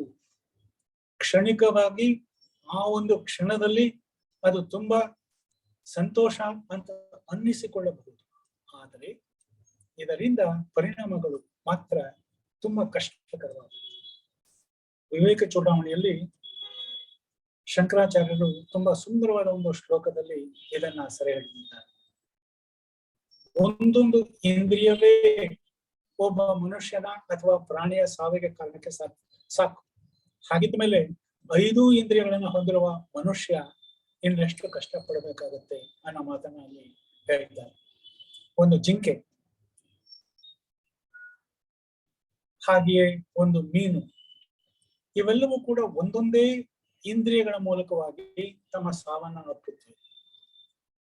ಆದರೆ ಮನುಷ್ಯ ಈ 5 ಇಂದ್ರಿಯಗಳಿಗೆ ಒಳಗಾಗಿ ಇನ್ನೆಷ್ಟು ಪಾಡು ಪಡೋದು ಸಾಧ್ಯ. ಆದ್ರಿಂದ ದುಃಖ ಯೋನಯ, ಇಲ್ಲಿ ಸುಖ ಇದೆ ಅಂತ ನಾವು ಅಂದ್ಕೋತೀವಿ, ಆದ್ರೆ ಮೂಲಭೂತವಾಗಿ ಅವು ನಮಗೆ ನಿರಾಸೆಯನ್ನ, ನಾಶವನ್ನ, ದುಃಖವನ್ನ ಉಂಟು ಮಾಡುತ್ತವೆ. ಆದ್ದರಿಂದ ಈ ಮಾತನ್ನ ನಾವು ಮೊದಲೇ ತಿಳ್ಕೋಬೇಕು. ಆವಾಗ ಹೆಚ್ಚಿನ ದುಃಖಕ್ಕೆ ನಾವು ಸಿಕ್ಕಿ ಬಿಡೋದಿಲ್ಲ. ಈ ಸಂಸ್ಪರ್ಶಜ ಭೋಗ ದುಃಖ ಯೋನಯ ಏವತೆ. ಅವು ಯಾಕೆ ದುಃಖದ ಯೋನಿಗಳು? ಅವು ಅವಿದ್ಯೆಯಿಂದ ಉಂಟಾಗಿರುವಂಥದ್ದು. ಅವಿದ್ಯೆ, ಮಾಯೆ, ಅದರಿಂದಾಗಿ ಈ ಸುಖವನ್ನ ನಾವು ಅನುಭವಿಸ್ತಾ ಇದ್ದೇವೆ ಅಂತ ಅಂದ್ಕೋತೀವಿ. ಆದ್ರೆ ನಿಜವಾಗಿ ನೋಡಿದ್ರೆ ಅದು ಸುಖವಲ್ಲ. ಬಾಯಾರಿಕೆ ಆಗಿದೆ, ನೀರು ಕುಡಿತೀವಿ. ಬಾಯಾರಿಕೆನೆ ಆಗದೆ ಇದ್ರೆ ನೀರು ಕುಡಿದ್ರೆ ಸುಖ ಆಗೋದಿಲ್ವಲ್ಲ. ಆದ್ರಿಂದ ಯಾವುದೇ ವಿಷಯ ಇಂದ್ರಿಯ ಸಂಸ್ಪರ್ಶಗಳಿಂದ ಉಂಟಾದಂತಹ ಭೋಗಗಳು ದುಃಖದ ಕಾರಣಗಳೇ ಆಗತ್ವೆಯೇ ಹೊರತು, ಯಾಕೆ ಅಂತಂದ್ರೆ ಅವು ಅವಿದ್ಯಾ ಕಲ್ಪಿತವಾದದ್ರಿಂದ ಅದರಿಂದ ನಮಗೆ ಕ್ಷಣಿಕವಾದ ಸುಖ ಲಭಿಸಬಹುದೇ ಹೊರತು ನಿರಂತರವಾದ ಸುಖ ಲಭಿಸೋದಿಲ್ಲ. ಸಾಂಖ್ಯದಲ್ಲಿಯೂ ಕೂಡ ಮೊದಲ ಕಾರಿಕೆಯಲ್ಲಿಯೇ ಈ ವಿಚಾರ ಬಂದಿದೆ. ಅಲ್ಲಿ ತ್ರಿವಿಧ ದುಃಖಗಳನ್ನ ಕುರಿತು ಈಶ್ವರ ಕೃಷ್ಣ ತನ್ನ ಸಾಂಖ್ಯ ಕಾರಿಕೆಯಲ್ಲಿ ಹೇಳ್ತಾನೆ. ಆ ದುಃಖಗಳು ನಿಜವಾಗಿಯೂ ಇರೋದ್ರಿಂದಾಗಿ ಆ ದುಃಖಗಳ ಪರಿಹಾರಕ್ಕೋಸ್ಕರ ನಾನು ಈ ಸಾಂಖ್ಯಶಾಸ್ತ್ರವನ್ನ ನಿರೂಪಣೆ ಮಾಡ್ತಾ ಇದ್ದೀನಿ ಅಂತ ಕಪಿಲರ ಮತವನ್ನ ಅಲ್ಲಿ ಸಂಸ್ಥಾಪನೆ ಮಾಡ್ತಾರೆ. ಅದೇ ಮಾತುಗಳನ್ನ ಇಲ್ಲಿ ಕೃಷ್ಣ ಪರಮಾತ್ಮ ಹೇಳ್ತಾ ಇದ್ದಾರೆ. ಈ ಸಂಸ್ಪರ್ಶಜ ಭೋಗ ದುಃಖ ಯೋನಯ ಏವತೆ. ಯಾಕೆಂತಂದ್ರೆ ಆದಿ ಅಂತವಂತಹ, ಇವುಗಳಿಗೆ ಮೊದಲಿದೆ, ಇವುಗಳಿಗೆ ಹುಟ್ಟಿರೋದ್ರಿಂದಾಗಿ ಸಾವು ಇದೆ. ಆದಿ ಅಂತವಂತಹ ಬುಧಃ, ಬುದ್ಧಿವಂತನಾದಂತಹ ವ್ಯಕ್ತಿ, ಪಂಡಿತನಾದವನು, ನ ತೇಷು ರಮತೆ, ಅವುಗಳಲ್ಲಿ ಸಿಕ್ಕಾಕೊಳ್ಳೋದಿಲ್ಲ. ರಮತೆ ಅಂತಂದ್ರೆ ಅವುಗಳನ್ನು ಆಸ್ವಾದಿಸ್ತಾ ಸಂತೋಷ ಪಡೋದಿಲ್ಲ. ಯಾಕೆಂತಂದ್ರೆ ಇದು ಒಂದು ರೀತಿಯ ಸ್ನೇರ್ ಇದ್ದ ಹಾಗೆ, ವಾಗುರಿ. ಅದರಲ್ಲಿ ಸಿಕ್ಕು ಬಿದ್ದರೆ ಹೊರಕ್ಕೆ ಬರೋದಕ್ಕೆ ಕಷ್ಟ. ಆದ್ದರಿಂದ ದೂರದಿಂದಲೇ ಇದನ್ನ ವರ್ಜಿಸಿ ಬಿಟ್ರೆ ನಮ್ಮ ಮನಸ್ಸಿಗೆ ಹೆಚ್ಚಿನ ಧಕ್ಕೆ ಉಂಟಾಗುವುದಿಲ್ಲ. ತುಂಬಾ ಪ್ರಾಕ್ಟಿಕಲ್ ಮಾತು. ಆದ್ದರಿಂದ ಇದನ್ನ ಮತ್ತೆ ಮತ್ತೆ ನಾವು ಮನಸ್ಸಿಗೆ ತಂದ್ಕೊಳ್ಬೇಕಾಗತ್ತೆ. ಏಹಿ ಸಂಸ್ಪರ್ಶಜ ಭೋಗ ವಿಷಯ ಇಂದ್ರಿಯ ಸಂಸ್ಪರ್ಶೇಭ್ಯ ಜಾತ ಭೋಗ. ನಮ್ಮ ಇಂದ್ರಿಯಗಳು ಮತ್ತೆ ಅವುಗಳ ವಿಷಯಗಳಿಗೆ ಸಂಬಂಧದಿಂದ ಉಂಟಾಗುವಂತಹ ಭೋಗಗಳು, ಇವುಗಳು ದುಃಖ ಯೋನಯ, ಅವಿದ್ಯಾ ಕಾರಣದಿಂದಾಗಿ ಮೂಲದಲ್ಲಿಯೇ ಅವು ದುಃಖದಿಂದ ಕೂಡಿರುವಂತಹವು. ಆದಿ ಅಂತವಂತಹ, ಅವಕ್ಕೆ ಪ್ರಾರಂಭ ಇದೆ, ಹುಟ್ಟಿದೆ. ಅವುಗಳಿಗೆ ಹುಟ್ಟಿರೋದ್ರಿಂದಾಗಿ ಅವು ಕ್ಷಣಿಕ, ಶಾಶ್ವತವಾಗೋದಕ್ಕೆ ಸಾಧ್ಯ ಇಲ್ಲ. ಯಾವುದಕ್ಕೆ ಹುಟ್ಟಿದೆ ಅದು ಸಾಯಲೇಬೇಕಾಗುತ್ತೆ, ಅತಿ ಶೀಘ್ರವಾಗಿ ನಷ್ಟವಾಗಬೇಕಾಗುತ್ತೆ. ಆದ್ದರಿಂದ ಅದು ಪ್ರಯೋಜನವಾಗೋದಿಲ್ಲ, ಶಾಶ್ವತವಾಗಿ ಇರೋದಿಲ್ಲ. ಆದ್ದರಿಂದ ಕೌಂತೆಯ, ಎಲೈ ಕುಂತಿಯ ಪುತ್ರನೇ, ಬುಧಃ ತೇಷು ನ ರಮತೆ. ಬುದ್ಧಿವಂತನಾದಂತಹ ವ್ಯಕ್ತಿ ಅವುಗಳಿಗೆ ಮನಸ್ಸನ್ನು ಕೊಡೋದಿಲ್ಲ, ಅದರಿಂದ ಮೇಲೆ ಏರ್ತಾನೆ.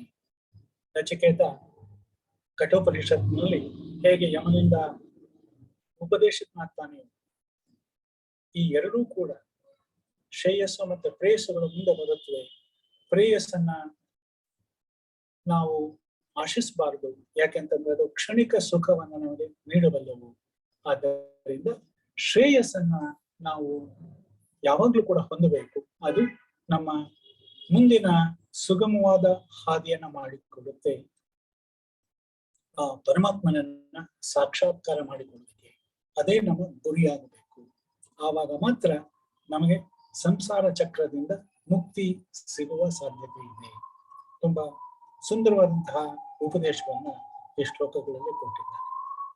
ಇಲ್ಲಿಗೆ ಇವತ್ತಿನ ಉಪನ್ಯಾಸವನ್ನ ಗೀತಾ ಪಾರಾಯಣ ಅವಸಾನ ಶ್ಲೋಕಗಳೊಂದಿಗೆ ಮುಗಿಸೋಣ. ಏಕಂ ಶಾಸ್ತ್ರಂ ದೇವಕೀ ಪುತ್ರ ಗೀತಂ, ಏಕೋ ದೇವೋ ದೇವಕೀ ಪುತ್ರ ಏವ, ಏಕೋ ಮಂತ್ರಸ್ತಸ್ಯ ನಾಮಾನಿ ಯಾನಿ, ಕರ್ಮಾಪ್ಯೇಕಂ ತಸ್ಯ ದೇವಸ್ಯ ಸೇವಾ. ಶ್ರೀಕೃಷ್ಣಂ ಯೋಗಿವರ್ಯಂ ಪ್ರಿಯಜನ ಸುಖದಂ ಗೋಪಿಕಾನಂದಕಂದಂ, ಗೀತಾ ತತ್ವೈಕವೇದ್ಯಂ ಭವಹರಣಪಟುಂ, ಬುದ್ಧ ಮುಕ್ತ ಸ್ವಭಾವಂ ಪಾರ್ಥಂ ಖಿನ್ನಂ ಪ್ರಪಶ್ಯ ಸ್ಥಿರಮತಿಮಕರೋತ್ ಆತ್ಮತತ್ವೋಪದೇಶಾತ್. ಯಸ್ಸರ್ವಾತ್ಮಾ ಪ್ರಭುಂ ತಂ ಸ್ಥಿರಸುಖನಿಲಯಂ ಭಕ್ತಿವಶ್ಯಂ ಸ್ಮರಾಮಿ, ಭಕ್ತಿವಶ್ಯಂ ಸ್ಮರಾಮಿ. ಓಂ ತತ್ಸತ್. ಶ್ರೀಕೃಷ್ಣಾರ್ಪಣಮಸ್ತು.